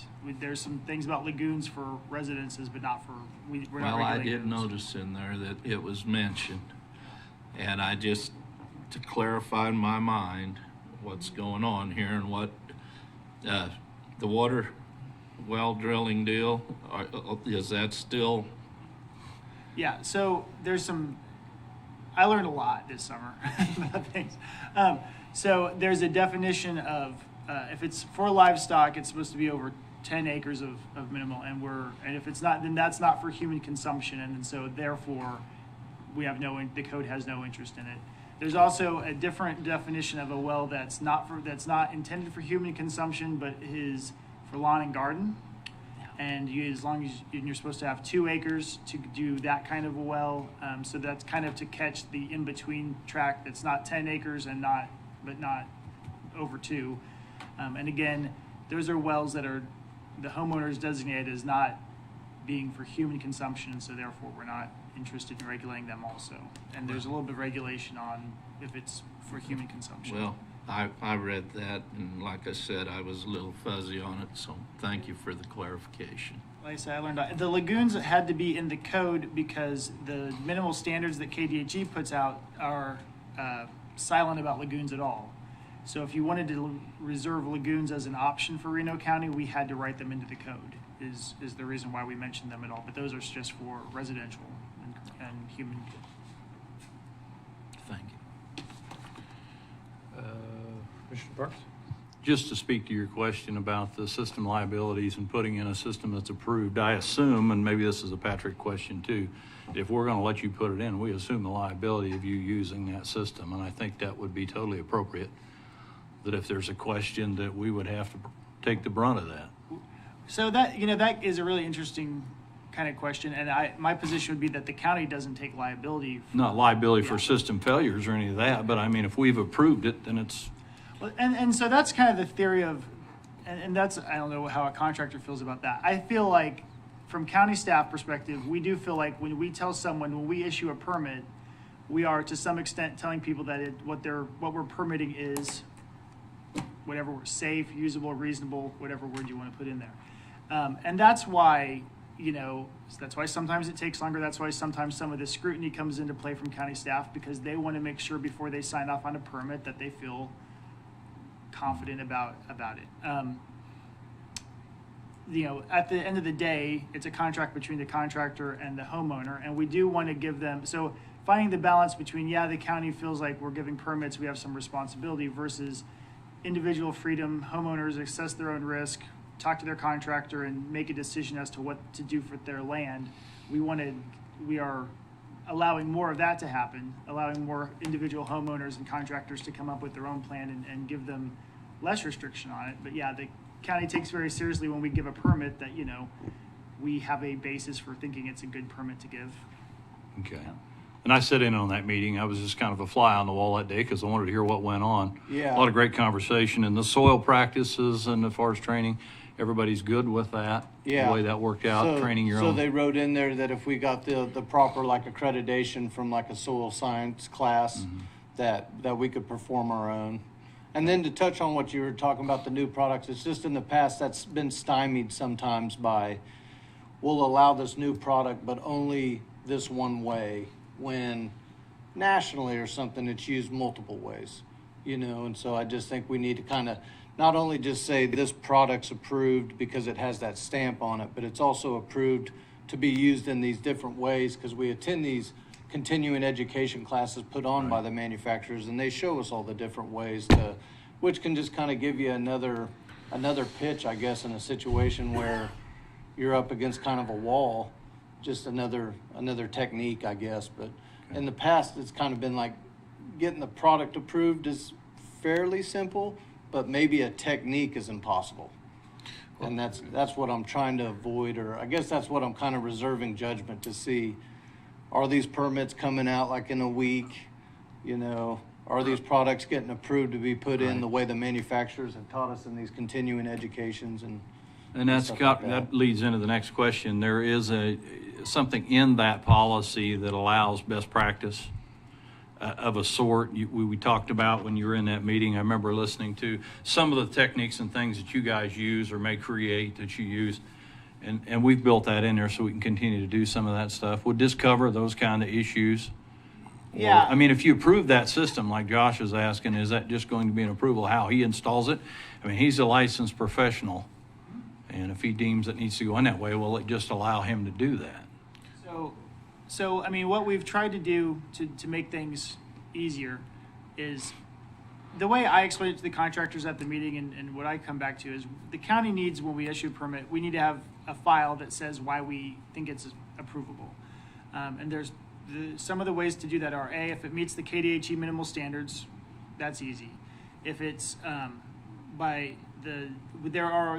think what you're referring to is there's a whole list of techniques that have been used in the past in Reno County that have gone through a building their own process. lift station, that kind of stuff. They talked about that. And so that's now in the code we've included that in. And then the third way that's allowing things that have we're trying to anticipate future things that are still in development and don't exist yet. So it's hard for me to sit here I think that's why it's hard to write a code that anticipates future products. But the goal of the code is to say, okay, if it gets approved by a national standard, if it gets approved by these manufacturer groups that study these things, we're not going to second guess that. We're going to allow them. I'm not a plumber, so some of the technical of how they get inputted will have to be looked at. And I think what you're referring to is just more the county attitude versus the actual. We can't write it into the code exactly because we don't even know what we're talking about yet. It doesn't fully exist, but we've tried to anticipate in the code allowing new things to happen and allowing and putting them in. I mean, to me, I think we're really keying in on, who is liable, but I think in the context of this situation, allowing contractors to make some of their own professional judgment makes a lot of sense. And I think what the code intended for and like saying who's liable, it's like, if you're going to make a professional judgment, we're not the professionals. So, you tell us what you think is right, we'll issue the permit, but that doesn't mean we're going to take on liability associated with if the thing fails. And I think that's all that we're trying to do there. So in my mind, saying, hey, we're not liable for your professional judgment is a way to allow you more flexibility, not less.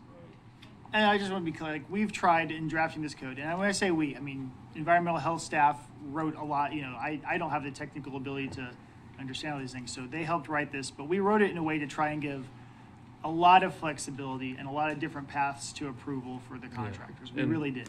I mean, that's what I heard when there was the counter argument to why we didn't let you do more in your judgment was, and I think it came from a past legal culture of we have to assume 100% liability for this permit.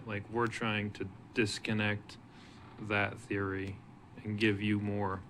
I mean, it kind of makes, because the code has always been that you guys the county isn't liable for the failure. Right. So it's always kind of been that you guys are liable for the environment and we're liable for whether the system works. So just to have that kind of are we asking, if I put it in this way, could it possibly fail because this is a new practice or something? Well, I'd be liable for my own professional opinion and the failure as well. And it's always kind of been that way. It's whether or not I install this, am I maybe hurting the environment, I guess would be the... Yeah, I mean, to me, it makes sense for us to be, and again, I think we're using the word liable a lot on the record here, but I think we're saying, we're the regulators. We want to regulate fairly.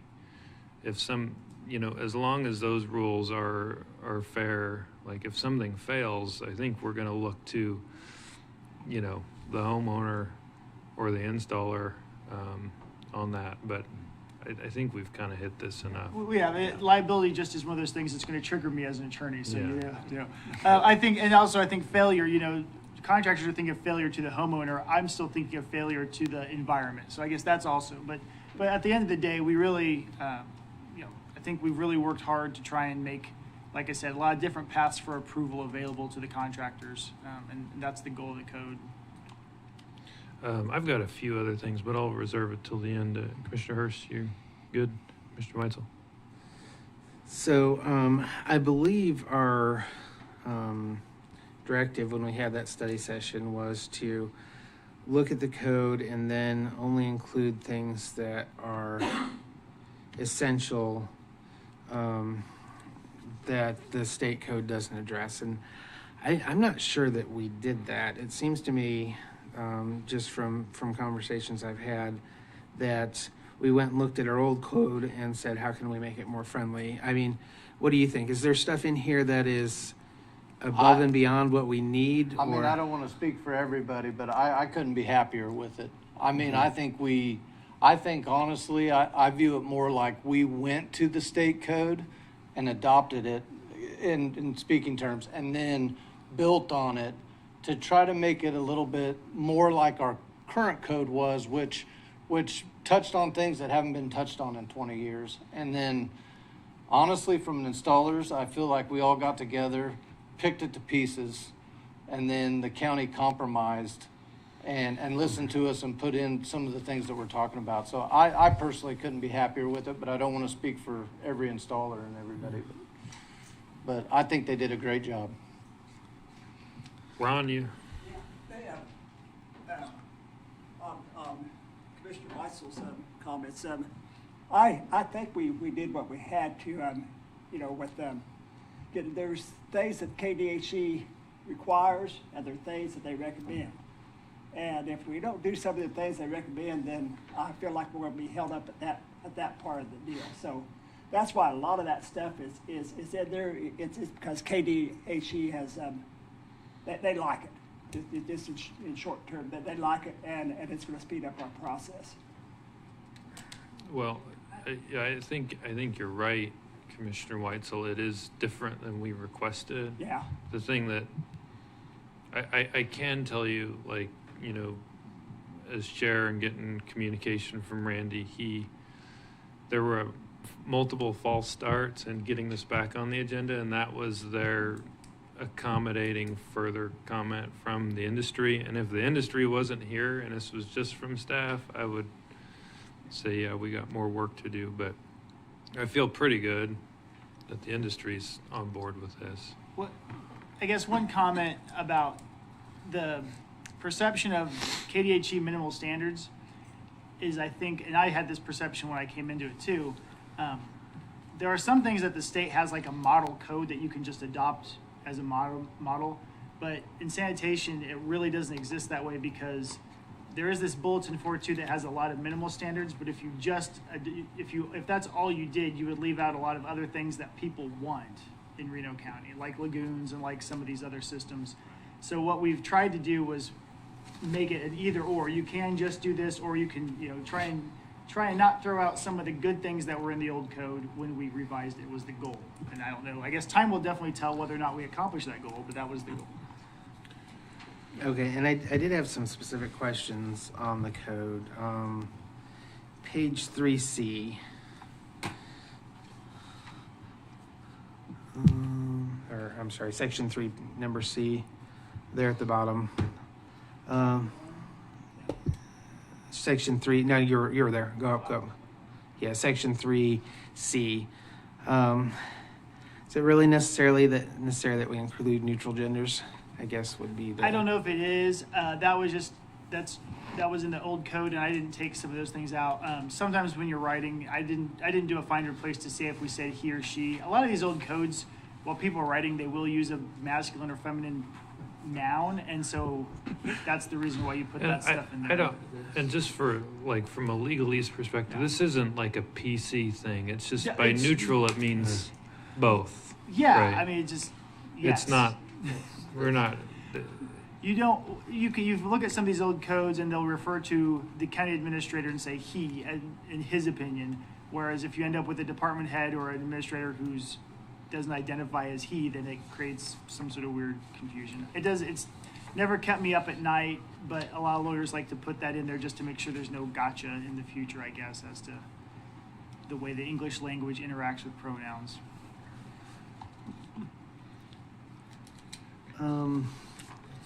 And then, let me see, where was that at? It might have been here. So on page 6, section 2, B. No,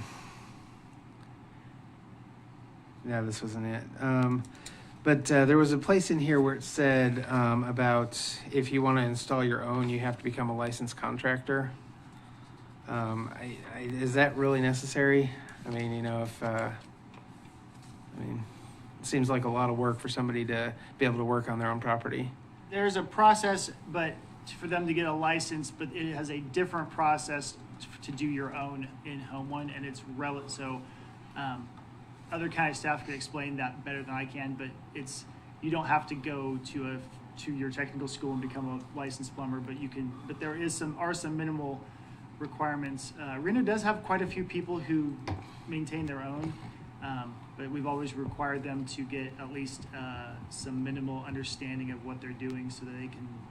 And mostly it's for it's for all the reasons, I guess, but just so they're competent. So I guess that's a decision. But Wouldn't that just be part of the permit process? Like you would just show that you have the knowledge to install this rather than getting a license to do your own thing? we call it a license, but it's similar to just as part of the permit process, you prove that you do some minimal qualifications. I really I'm not armed with the details about what that is, but I do know enough people have gone through it, and we did include in our meetings realtors and and we did have homeowners who have done that, and we didn't get a lot of feedback from people that was an issue directly, or at least I didn't. I don't know if other people did. This is the equivalent of if you're working on your home in Hutch and you're doing your own electrical, you still have to get it inspected, but you're not a licensed electrician.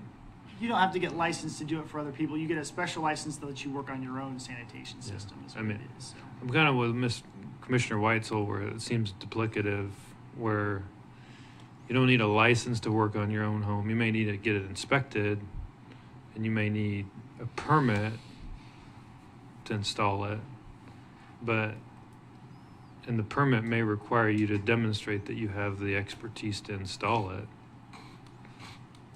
But a license to work on your own home doesn't seem kind of standard practice for other trades. In the course of this project, no one asked me any questions about this, so I'm really not sure I can defend it any better than. And on top of that, you're going to have it inspected as you go through different processes. So, Right. so that takes care of that portion of it to make sure it's done right. And am I correct? Yeah, well, and I think we eliminated the $50 trip fee too. So if before, if you got 2 trips for your permit, but after that it cost you $50. If you say, well, I got a question about this, I need to come out, what it costs you $50. I think by eliminating that, I or homeowner or anybody could say, hey, I'm not for sure. I'm going to call the county and they'll come out and set you straight. Well, without a charge. I'm going to start a small list. I think there's probably a few tweaks that are going to happen here. So keep going, Commissioner Weitzel. And then I did want to know on page 13, that table, are any of those more than what the state currently requires? No. Okay, so that's just a duplicate list. Darcy and I thought it was good to incorporate that for reference so that people could find it. So they didn't. Otherwise, there's 1 or 2 state manuals that have minimals in there, and we didn't want people to have to flip through multiple documents to find them. Okay. Yeah, and those were really the only questions I had. I was just going to say on a side note, I know somebody in McPherson County that had a lagoon that was put in for 2 older people.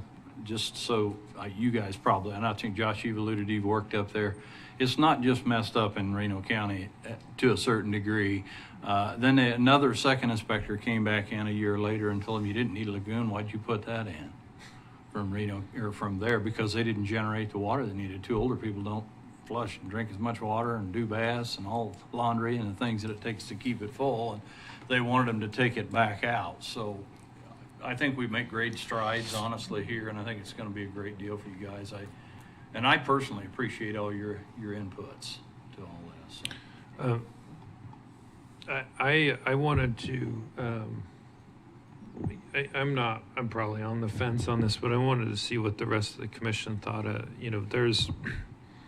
There's still great authority on the administrative side, and maybe walk us through variances and appeals.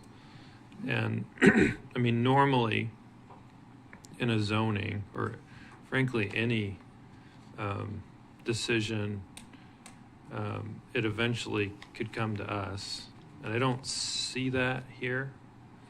Right. It does not come back to the commissioners on this one. It goes through the zoning board, who will sit as the sanitation board, and they'll make a recommendation to, if it's adopted, the public works administrator or director on it. And in my opinion,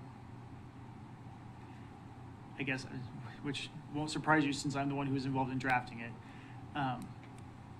generally zoning, these more technical questions of how to operate, whether or not a sanitation system should be permitted or not, are generally something that commissioners don't weigh in on. That's my opinion. I was going to, since I got the floor really quickly, my wrap-up note, I got through all my bulletins, but the last one, which I think is where you guys are headed, the next step is either to send it back to staff and the committee to revise further, or if you guys think it's ready, you can approve it to be sent to KDHE and sign off on it. But that was my last bullet point. I got through it while I had the opportunity. I mean, I would like to get the commission's buy-in on, like, I've never been terribly comfortable with final decisions not landing in some sort of elected body. If I understand your point, and maybe the question is like the applicant could appeal to, if they can't find, resolution at the zoning board, they could appeal to us, and then we could determine whether we want to take it up or not. They can appeal to the district court if they don't like it. It just seems like, again, like we're the elected body, we're held responsible for all of the decisions in the county, including the zoning board. They're not elected, they're appointed by us, and if somebody doesn't disagree with them, they can't just not vote for them. They're still there. The previous appeals process came before the county attorney. The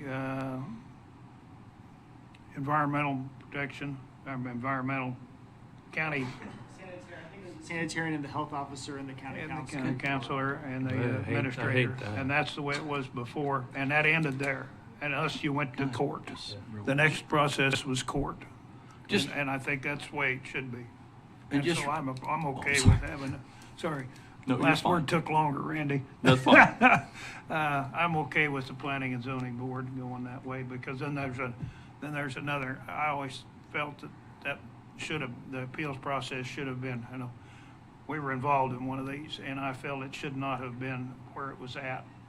That should have been another body taking a look at it, rather than people who made the original decision themselves, had the appeal process, because it was pretty well cut and dried. You weren't going to win. And so that was my process, and so I'm fine with going to planning and zoning, because the next step is court, regardless. Regardless, even if a commission decision would be appealable to district court.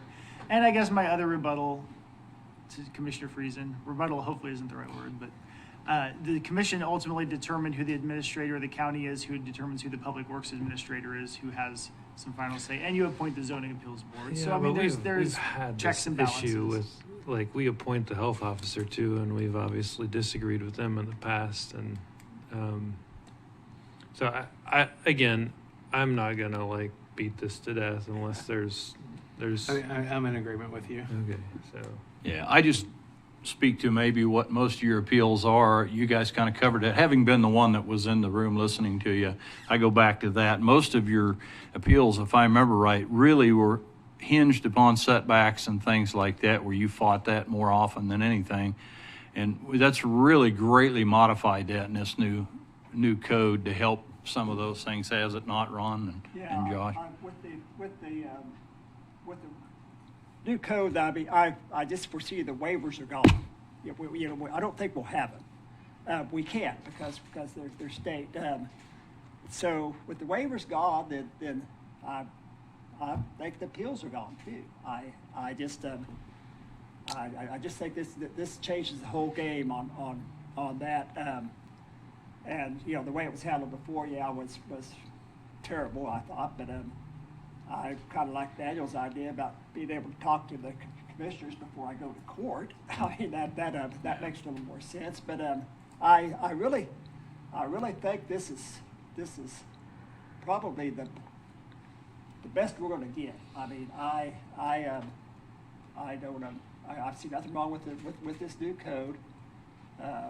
It's pretty good, but yeah, the appeal process. I'm just hoping that it's and I believe that all this should be gone or minimal, just minimal.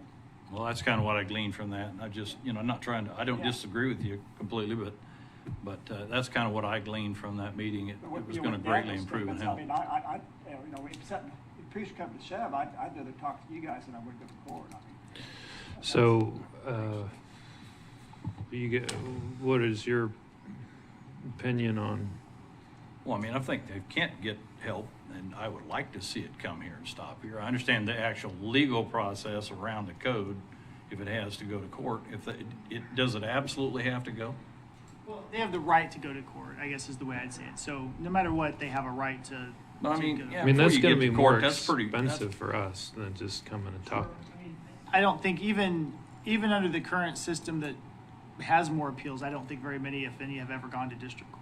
So it's no, obviously that's not something anybody wants to do.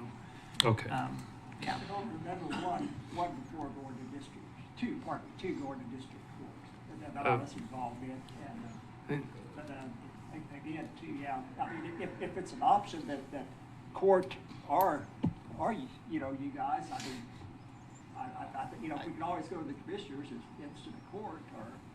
I just reiterate, my goal in this project is to draft a code that doesn't require a lot of appeals because I think that they're inefficient. You don't have to defend it. Okay. You've done good work here. And I had one more question. So in the previous code, there were things added to it that were, I don't know if you'd call them secret regulations, but they were regulations, or that they were things that were written down that said, hey, you can't do this, that were in excess of what was in the code. Is there anything in this code stopping that? Because I didn't see that language, but I could have missed it. Yeah, the problem with administrative policies come up, and the reason why they come up is it's cumbersome to amend the code, and unforeseen events happen, and they likely do happen. Okay, I mean, so the reason why it doesn't say it's impossible to ever do an administrative addition is that some unforeseen circumstance comes up and you have to tack something on, and it could happen. I don't want to. That's the reason for it to be there. But we did take everything that was currently an administrative policy that hadn't come before, and we removed it, put it black into black and white, and that's the goal, is to keep it on there. And I think also going forward, I've talked with county staff about if there are administrative policies, putting them, as we use the website more often, putting them on the same web page as the sanitation code would make a lot of sense, so that they're not. So that I don't want to say that they were secret, but so it's very transparent what those additional ones are. That's my. Would it be possible to put in there that any administrative decisions have to be approved by the? I mean, that could be a consent agenda item. I mean, it doesn't seem like it would be that difficult to do. How about we just require administrative policy to be in writing and provided to the commission, and then we can decide if we don't like it, we can say take it out, right? It doesn't necessarily require us, like, we could ignore it, right? Like, it wouldn't require approval on every administrative policy on this item, but it would just provide notice to us. That makes sense. Well, that was the kind of question I had early on, John, as well, and that kind of was what I said, best practice. Things that you've overlooked you can add in without having to go back to the state and change it is what you talked about, so. I mean, we could put it in the code that how we'll handle them in that manner. I mean, like I said, I think it's important from a legal perspective too, that people can find what the rules are in one simple place. I agree with all that. Okay.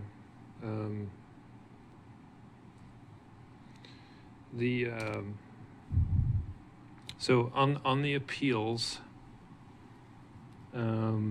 which I think is also the word waiver is being used. Is that the same process? Appeals and waivers? You would request a permit, and then your permit request might have a waiver from the code if what you were asking to permit wasn't found in the code somehow. And then if your permit is denied or your permit and waiver is denied, then you appeal that decision. So yes. Well, to Commissioner Weitzel's point of we're trying to strip this down to basics. Could we say something in the appeal, like right now the appeals and variances are up to the discretion of the Public Works Department, probably the director, right? If we could say, something that gives a little bit of flexibility based on the particular facts, but kind of indicate that our intent is that if it follows the minimum state standards, that there should be deference to that in any variance request or waiver. Does that completely neuter everything in here? No, I think some of and I think Mr. Barkley made some of this comment too. There's the code and the administration, and a lot of what people are concerned about is that it will be administered at all the levels the way you guys have instructed it to. With the intent here today is to make it open. It's hard to write a code that tells people how to administer everything. It's just really hard to tell people how to act in the code. But I think we're all trying to get to the same, creating this culture of, hey, we want to get things approved if they are meeting the requirements. I think if we put some instructions in there, I mean, at the end of the day, human beings are going to have to carry it out as it's written, and you can only, it's hard to tie things up perfectly. We can keep trying, but I don't think there's any way to put anything in there, many things in there to cover everything that's possible that's going to happen. I think with the people have gotten together with the contractors, the people that were involved with rewriting these regulations, I think have done an excellent job. I think we could sit here and we could talk about 100 different things that we might come up with. Oh, we're about done. And it's not going to happen. And I think it's just time to let this go and get started on it, and let's see if it was the proper thing to do. And the only time will tell that out, I think. And so I think it's just time to let's put this in force, and let's see what happens and go from there. I think we've got hours and hours of work put in with this, and we can talk about changing little things all day long. But in my opinion, we need to just approve this Reno County Sanitary Code 2023 and go on. Okay. So I had one other thing. In page 6, section 4, rather than 30 business days, I'd like to see that either 20 business days or 30 days, basically a month. I mean, 30 business days is actually 6 weeks. I think that might have been the intent there.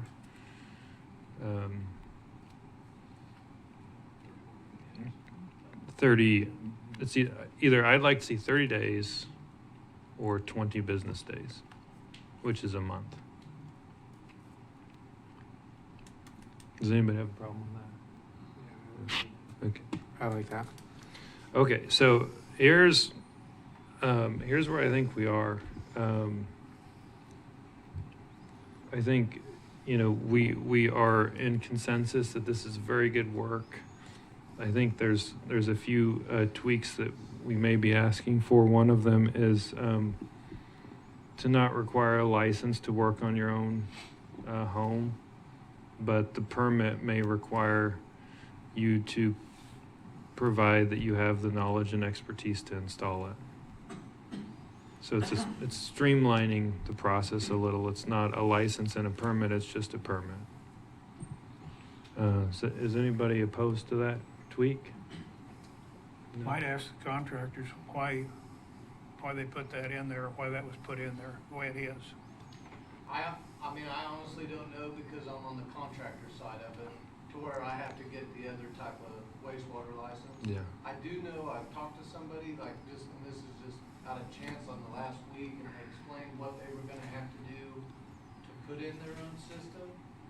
And it's not exactly what I have to do with the continuing ed and everything to keep my license. It's not that, I don't know what the word is, not that in depth. But at the same time, it was probably a little bit more than the example you guys gave, where it's like I wired my own house, so I got a inspection, and when it passed, I was okay to do that. It was more than that.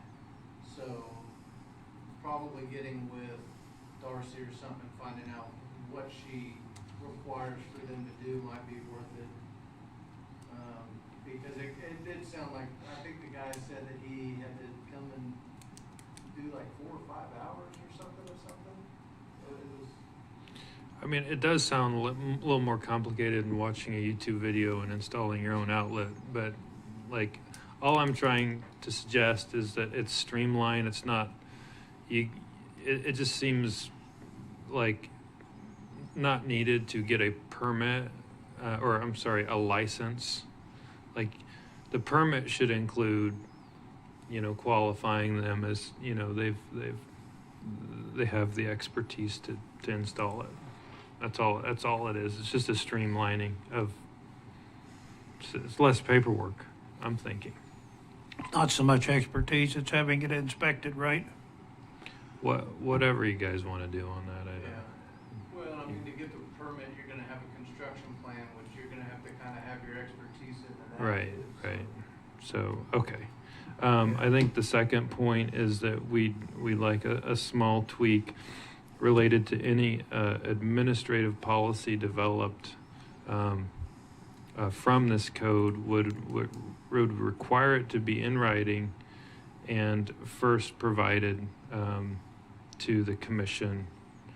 I think we can stop there, and then it doesn't set the bar so high that we have to approve it, but it gives us the option to review it and object to it. And then I think we talked about everybody's okay with changing page 6, section 4 to 20 business days. That'll keep that consistent.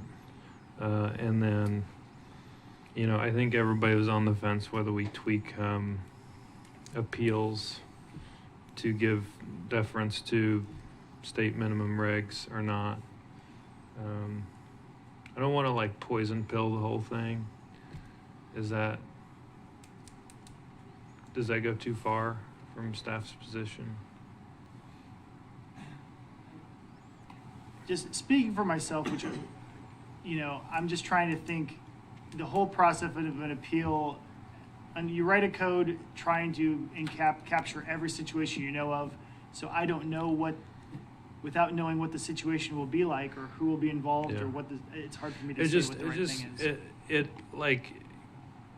It's a meet in the middle to our original request, which is strip this down.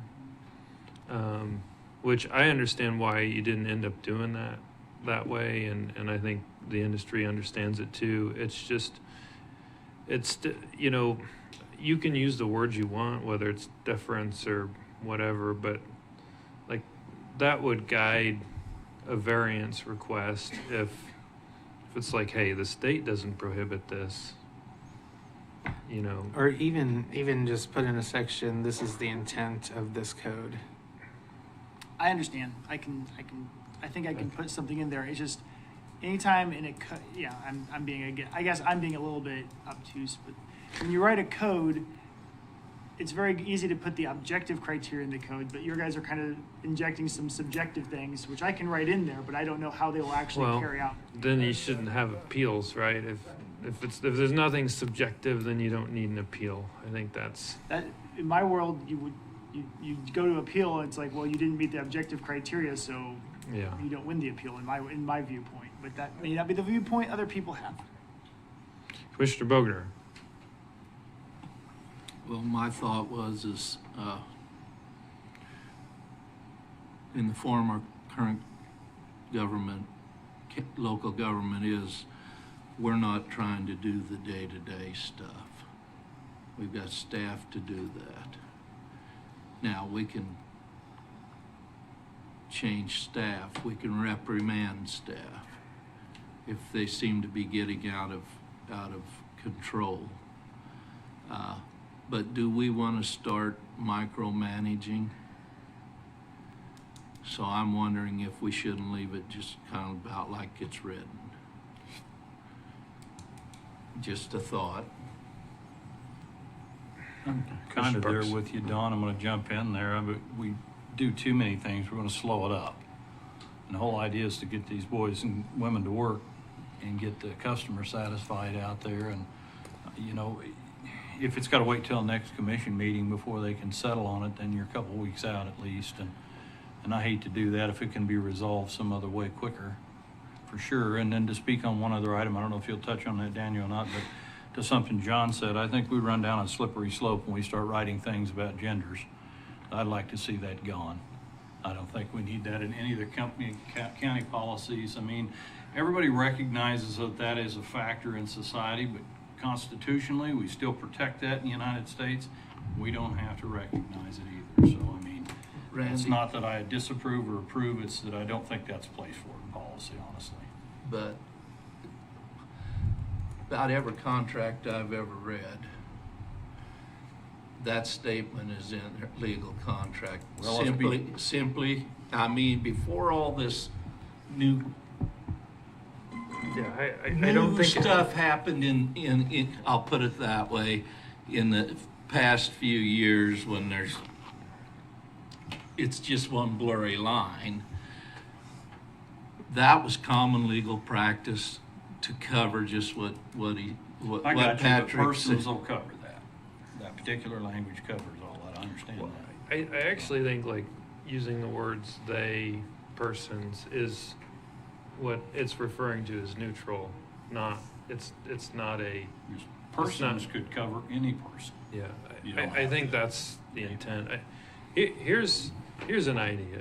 If we don't use the word he or she anywhere in there, it's not a needed sentence. It's probably not a needed sentence because I'll do a find and make sure I don't have he or she in there, which I don't think I do. I intended not to, so It's it's kinda hard. probably a moot point. And as for the broader things, I tried to search for he, and there's a lot of words with he in them, so it's don't have the right syntax to search for he in my Adobe here. I think the only thing he didn't cover that we talked about was the appeal to. Yeah, okay. So, so the fifth item would be appeal to, prior to appealing to district court, the applicant can appeal the zoning board decision to the commission, and the commission can determine whether it wants to take up the appeal. After it's appealed to the director?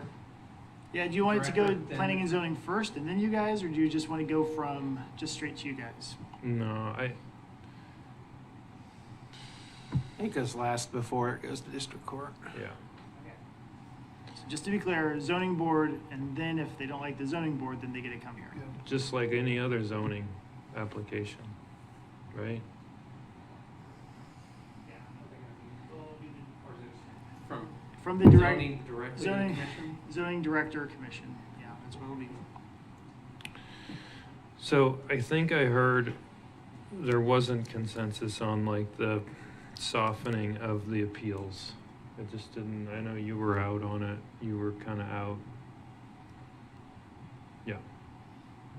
What do you mean softening of the appeals? It was where we talked about giving deference to state minimum requirements. In the We're more if they're gonna appeal this, they're gonna appeal this regulation that we have here. It hasn't got anything to do with KDHE No. minimum requirements. They're gonna appeal the It's- regulation here. It's language in the appeals process where the Director of Public Works is making an administrative decision on whether the appeal should be approved or not. It's just giving them direction to say, Okay. hey, you know, if this meets minimum state requirements, that is that's kind of the bar that the commission wishes. Like you can review the entire set of facts and still disagree with it and not approve it, but it gives them some direction. Like That's fine. It's fine, because I don't think it's gonna come up that much. I really don't either. I think it's gonna be a moot point. If you I don't wanna think put it that can in, come that's up fine. 'cause the code is the minimal state standards, so if it meets the minimal state standards, they won't be appealing anything because they'll be approved. there's a lot of stuff in this. It's still fit 36 pages. I'm like, I don't know what you guys say yes or no on that. You're a no. You don't care. Well, I mean, what are we looking realistically? These little tweaks, you go back to your office and do that in short time, and we talk and come back the next meeting, and then we have an approval, because we had a motion on the floor. Ron wanted to go No, forward there's with no it the way it motion. was, wasn't it? No, there's no motion. Oh, I thought maybe he said. Oh, he but would I like- can make one. Well, I thought he made one. I didn't catch that, but it sounded like he We did didn't one. get a second on it anywhere, I don't There- think so. there wasn't a But I motion. can certainly make one to get this thing going. Well, hang on. We're very close to just getting consensus here. I think if, like, what I'm sensing is like, we don't want this to come back. And we can, I think, I could craft a motion here that would get this approved as amended. So let me try to do that, okay? So, my motion would be to approve this, work as presented with the following amendments. Number one, the final language would not require a license from a homeowner to do their own work, but would require a permit with proof of sufficient expertise to install the system properly. Does that make sense? Number two, any administrative policy drafted as a result or from this code requires such policy to be in writing and provided to the commission. Number three, item 4 on page 6, amend 30 business days to 20 business days. Item 4, on the appeals process, prior to appealing to district court, the applicant may appeal to the county commission. And the commission has full discretion on whether to take up the appeal or not. And then the last item, which I can't figure out whether you guys are for or against, is in the appeals process to indicate that state regulation is the basis for is the bar for appeal approval or not. So you're a no. Well, and then, and we're going to include the removal of the gendered language. And Remove item that line. 6 is to strike what? Give me the page. Page 3, section C, or I'm sorry, page 3, section 3, number C. To strike as noted by Commissioner Weitzel as a moot sentence. So, okay, I almost landed that thing. So, item 4, County commission would be an option to go appeal process. Is that what you're telling me on 4? yeah, so, sorry, 5 would be, what we do on appeals. Is it too much? You don't like it? I You think, don't like it? I think it's going like too it? far. You don't? To come here? No, sorry. I know I'm like Jump making around. sausage here. Item 5 is on the appeals process. It just indicates to staff who is reviewing the appeals that, you know, the basis for approving or disapproving appeal should be looked at as far as whether it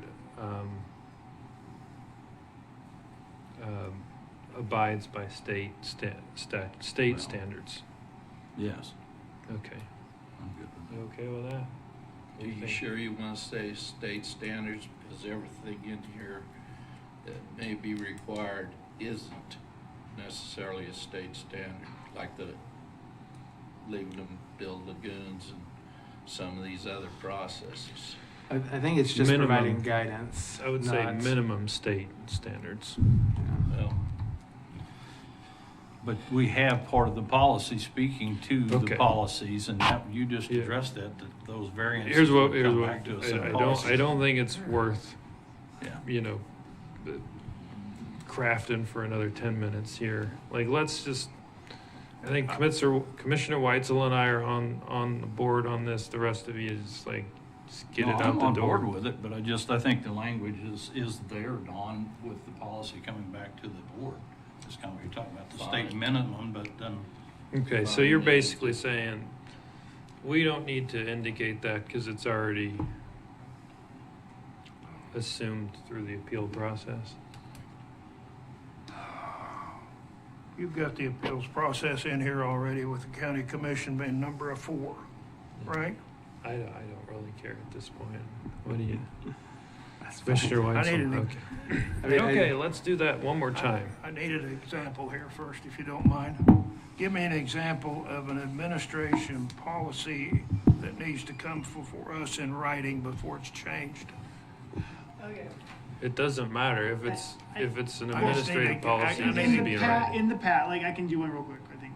In the past, they made an administrative policy that if you took a third trip or a second trip to the site, that the contractor was charged a fee. So that was a policy, it wasn't in the code. So Okay. if they propose something like that again in the future, that would come before you guys. Okay, all right, thank you. That's what I needed to know. Okay, I will second your motion, Daniel. thank you. So, and just to be clear, I didn't, you know, in my motion, I'm not gonna mess with the appeals language. It just doesn't seem like everybody's on board with that. You still want to second it? Yeah, but I thought we had consensus on the appeals language. I thought you drew it and had the option to come stop here if they needed to. That's In true. your, that's what I thought I heard you say.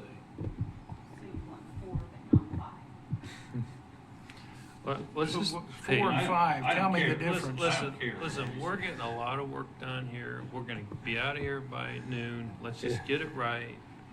Let me do it one more time, okay? Well, let's decide if we want 5.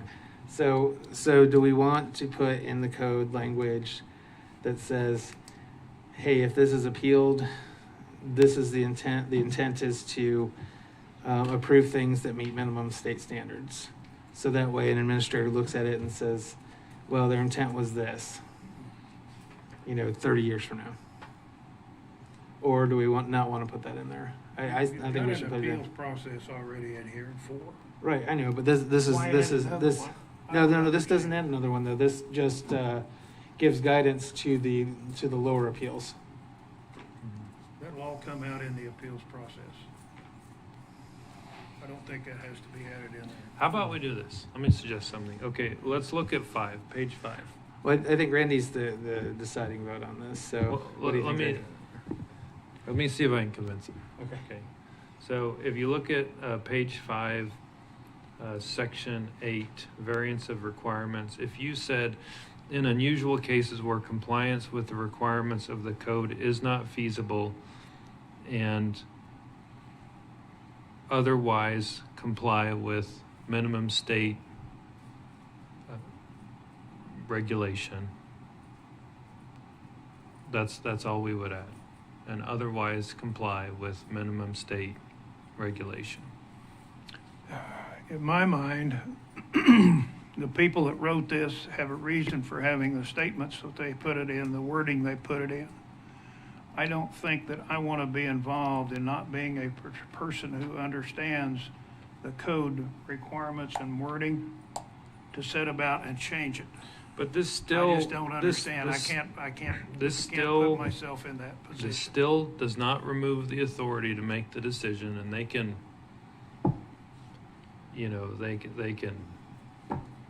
they can not agree with what that says. It's just, they'd have to appeal it further. It's just giving a little guidance. So, in unusual cases where compliance with the requirements of this code is not feasible and otherwise comply with minimum state regulation, that's it. And otherwise, what do you think? Whitesell, does that get you going? What do you think of that? That's, But then, I see Don's point, that person has the ability to waive that if they want to, and it may hold them to a higher standard at the state. So, I mean, you could hemlock something there too. okay. Well, just say yes or no.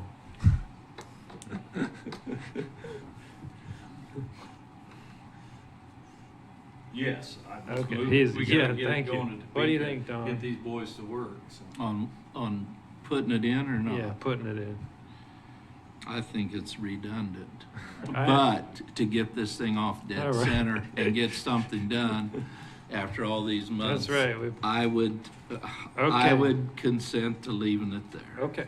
Do you, Did you guys decide I was fixing everything else while you were talking? okay, let's just start, let's start over. Okay, so, number 1, you've got the license thing resolved, right? Okay. Number 2, administrative policy, we get informed, and it has to be in writing. Yes. Got that. Number 3, remind me what number 3 was, because Item 4, page 6. okay, number 4 is 20 days. Okay, yeah. Number 4 is page 5, section 8. In unusual cases where compliance with the requirements of this code is not feasible and otherwise comply with minimum state regulations. And otherwise comply with minimum state regulations. That's all we're adding there. Okay, sorry, just a second. What? Say that again, page 5. Page 5, section 8. Yes. Okay. After the first comma, not feasible, Okay. and otherwise complies with minimum state regulation. That's added. Okay. Are you making that 4, or was that 5? I don't think it matters because he's got the. I think it matters for the minutes, so. Matters. Yeah, Is that 5 or 4? that was 5. There's 5. Okay, so you're leaving 4 as it was? Yes, can you read back what 4 was? 4 is the appeals process prior to district court. They appealed to the commission. Yeah. So the 5 was the one for page 5 and section Yeah. 8. Yes. So 4, you got 4. And then remind me what 6 was. Strike the gender. Strike whatever commissioner. Okay. Okay, there's a motion and a second. It's been wildly debated. And this will get the thing published, right? if once, I think you're still making your motion. If the motion's adopted, then I suppose I'll print it. It'll You have to guys come will, back to us. you got the concurrent, then you'll have to sign a concurrence and I'll submit it to KDHE for them to review. Okay.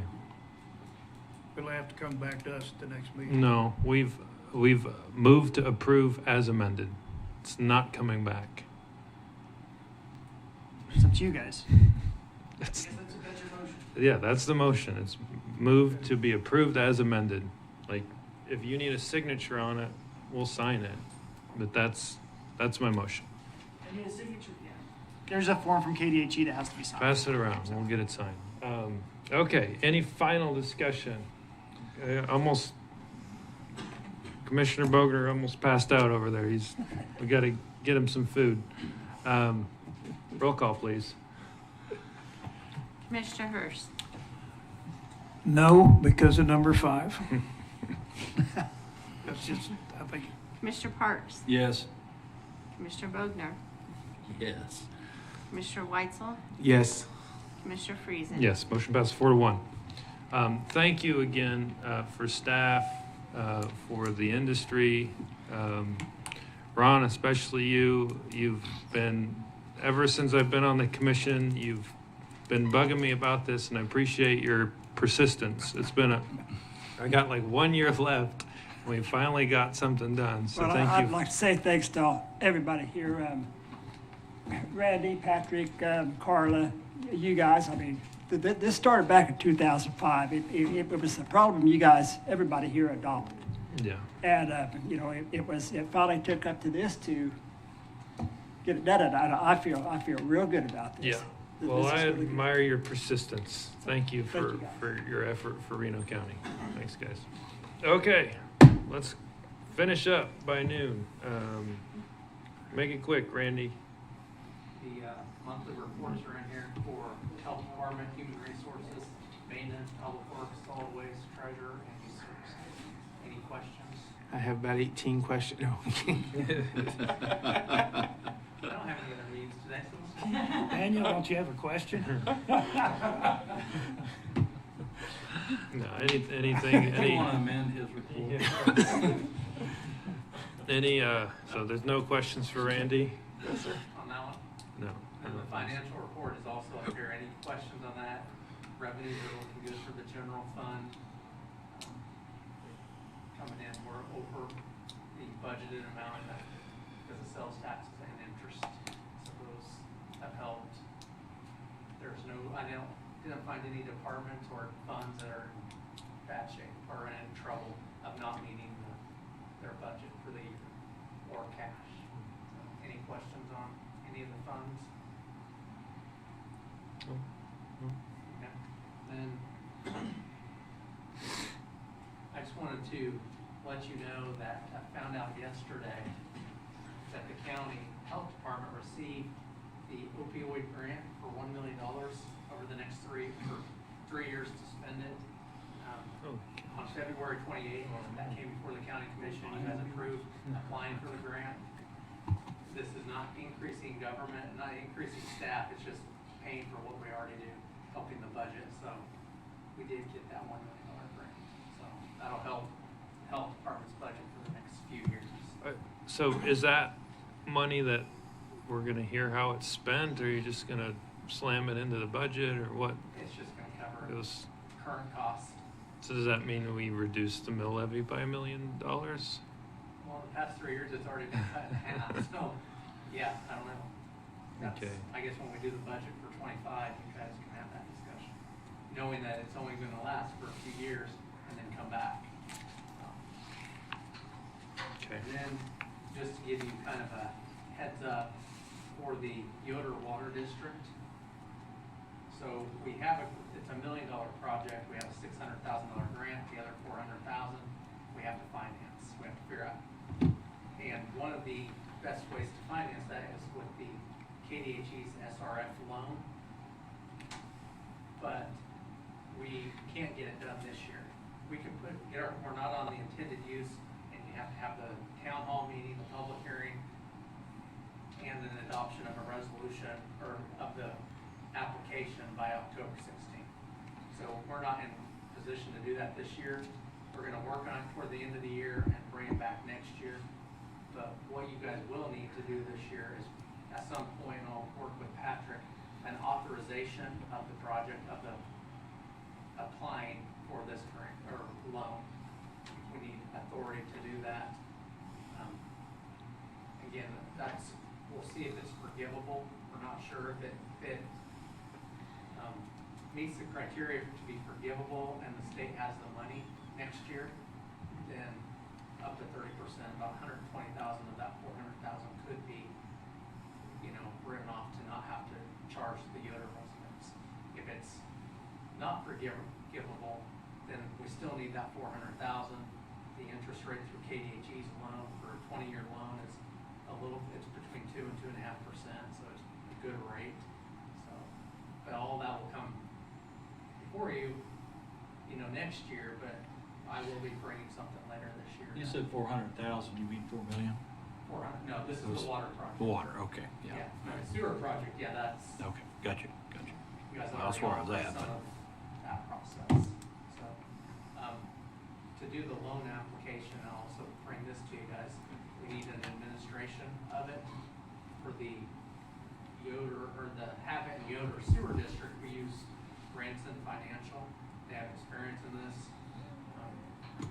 We don't have an agreement with them to do the same for the water district, so I'll probably look at options of whether we use Branson, whether we use Skid, whatever we do, to see who can do the loan administration. And they'll help with a lot of the application and the public hearing process, but I'll be bringing that to you before the end of the year. Just wanted you guys to. Okay. Sorry, I didn't turn my microphone on. It's okay. You don't want me to repeat everything, do you? No, you can apologize to the people watching. Turn around back and apologize. Where are we at on scheduling the special meeting for the health officer? Or do we have a date? I'm expecting that I'm supposed to hear today. Okay. If one of the doctors is available, and then I'll also be reaching out to the other doctor Okay. to see what was proposed to them, so the rest of the commission, because you guys don't know about this. October 11th, Chairman Friesen's not available. He's not here. Thank you. I said it and then I still didn't hit it right. So as Chairman Friesen has indicated, we're looking at doing a special meeting for the interviews of the medical consultant and probably have that in an evening. What was proposed to at least one of the doctors to kind of get the ball rolling was October 3rd at 6:30 or 7 p.m. We'd probably do that here in this building. I'd have to let IT know so that we could have it televised, and security know so that people can get in and out of the building. But that's what we're looking at. Chairman Friesen's not going to be at the October 11th meeting, is why we're trying to do it at a different day instead of the originally planned October 11th. Does that? Is it October 3? Yeah, it's a Tuesday.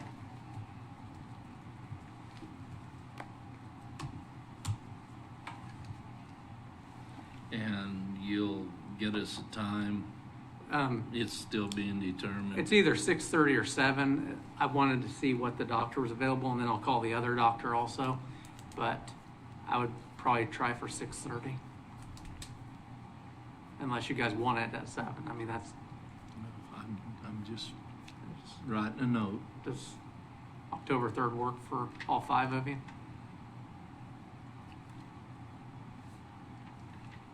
Okay. All right.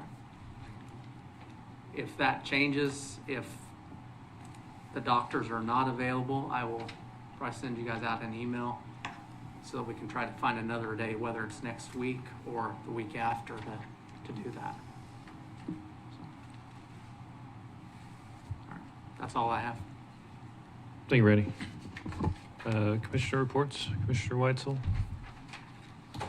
I want to thank everybody who was involved with the fair. I think it was a huge success based on what I've heard, and so I appreciate people from surrounding counties coming and giving us their money. and being able to provide something for the citizens of Reno County to do that was exciting and out of the usual. And now traffic gets back to normal, so thankful for that. Commissioner Hurst? Just want to bring up, I think it was in the newspaper, but congratulations to the Hutchinson Community Junior College on their fine showing at their both freshman and sophomore teams in the livestock judging contest that they just participated in. Bunch of great kids did a great job, saw the animals great, and same thing with the coaches. So, Commissioner Parks? Attended a couple of retirement parties Friday. Randy and I were both there, and for Officer Lance Smith, I think he had 34 years in the Sheriff's Department. A lot of fun, interesting stories. The current police chief got up and spoke, and I found that kind of fun. He apparently was returning some skis from their ski trip and spoke to the fact that he was going too fast through the county somewhere way back when he was in his youth, and Lance stopped him and gave him a ticket. And so he said that prompted me to get involved in law enforcement 24 years ago so I could come back here to this day and rub it in your face. So I thought that was good. A lot of good comments, very emotional for the staff down there, the officers, and it always is when somebody codes out. But it was good to go. And then Jody Bryant here, she retired too. Both of them in their 30 years plus of service to the county. I just publicly want to thank them for that here. I know we did the other day, but I hadn't actually attended one of those. I've heard about them with the officers, and it's very unique if you haven't been there. So I appreciate getting to go to those, and just wanted to throw a shout out to them. Thank you for your service. Commissioner Boder? Oh, a couple, 2 or 3 things. I've received some calls here lately. A realtor asking about how certain things are done in Reno County that aren't done in other counties. My point was that if I remember right, the way things are handled by other elected officials. They're not under us. Taxes needed to be paid in full and forward, the way he explained it to me, before they could subdivide the taxes and sell off a piece of the property. Said it works different in most other counties. It's a requirement here. I explained that that's not in our jurisdiction. That's an elected official, just like we are. You need to take it up with the people. Fuel tax with vehicles running up and down the road with the wrong fuel in them. Tractors being used as private vehicles. It's been in Reno County in the past. The bottom line is, I explained to the individual, and you correct me if I'm wrong, that's a highway tax on those fuels, dyed and not. The difference in price is the tax. Again, we as officials in Reno County, that's state. Take it up with the people who can actually do something about it. Whether we agree, disagree, makes no difference. It's not our decision. 30 by 30 keeps popping up, and not necessarily all in this county. Other counties, people in other counties are very concerned. Texas Department of Agriculture and its secretary have been very vocal on this issue, and what he perceives it as being a government takings. He's been getting on a lot of talk shows. That's something to keep in the back of our minds. Another thing I just read the last day or two was the fact that we have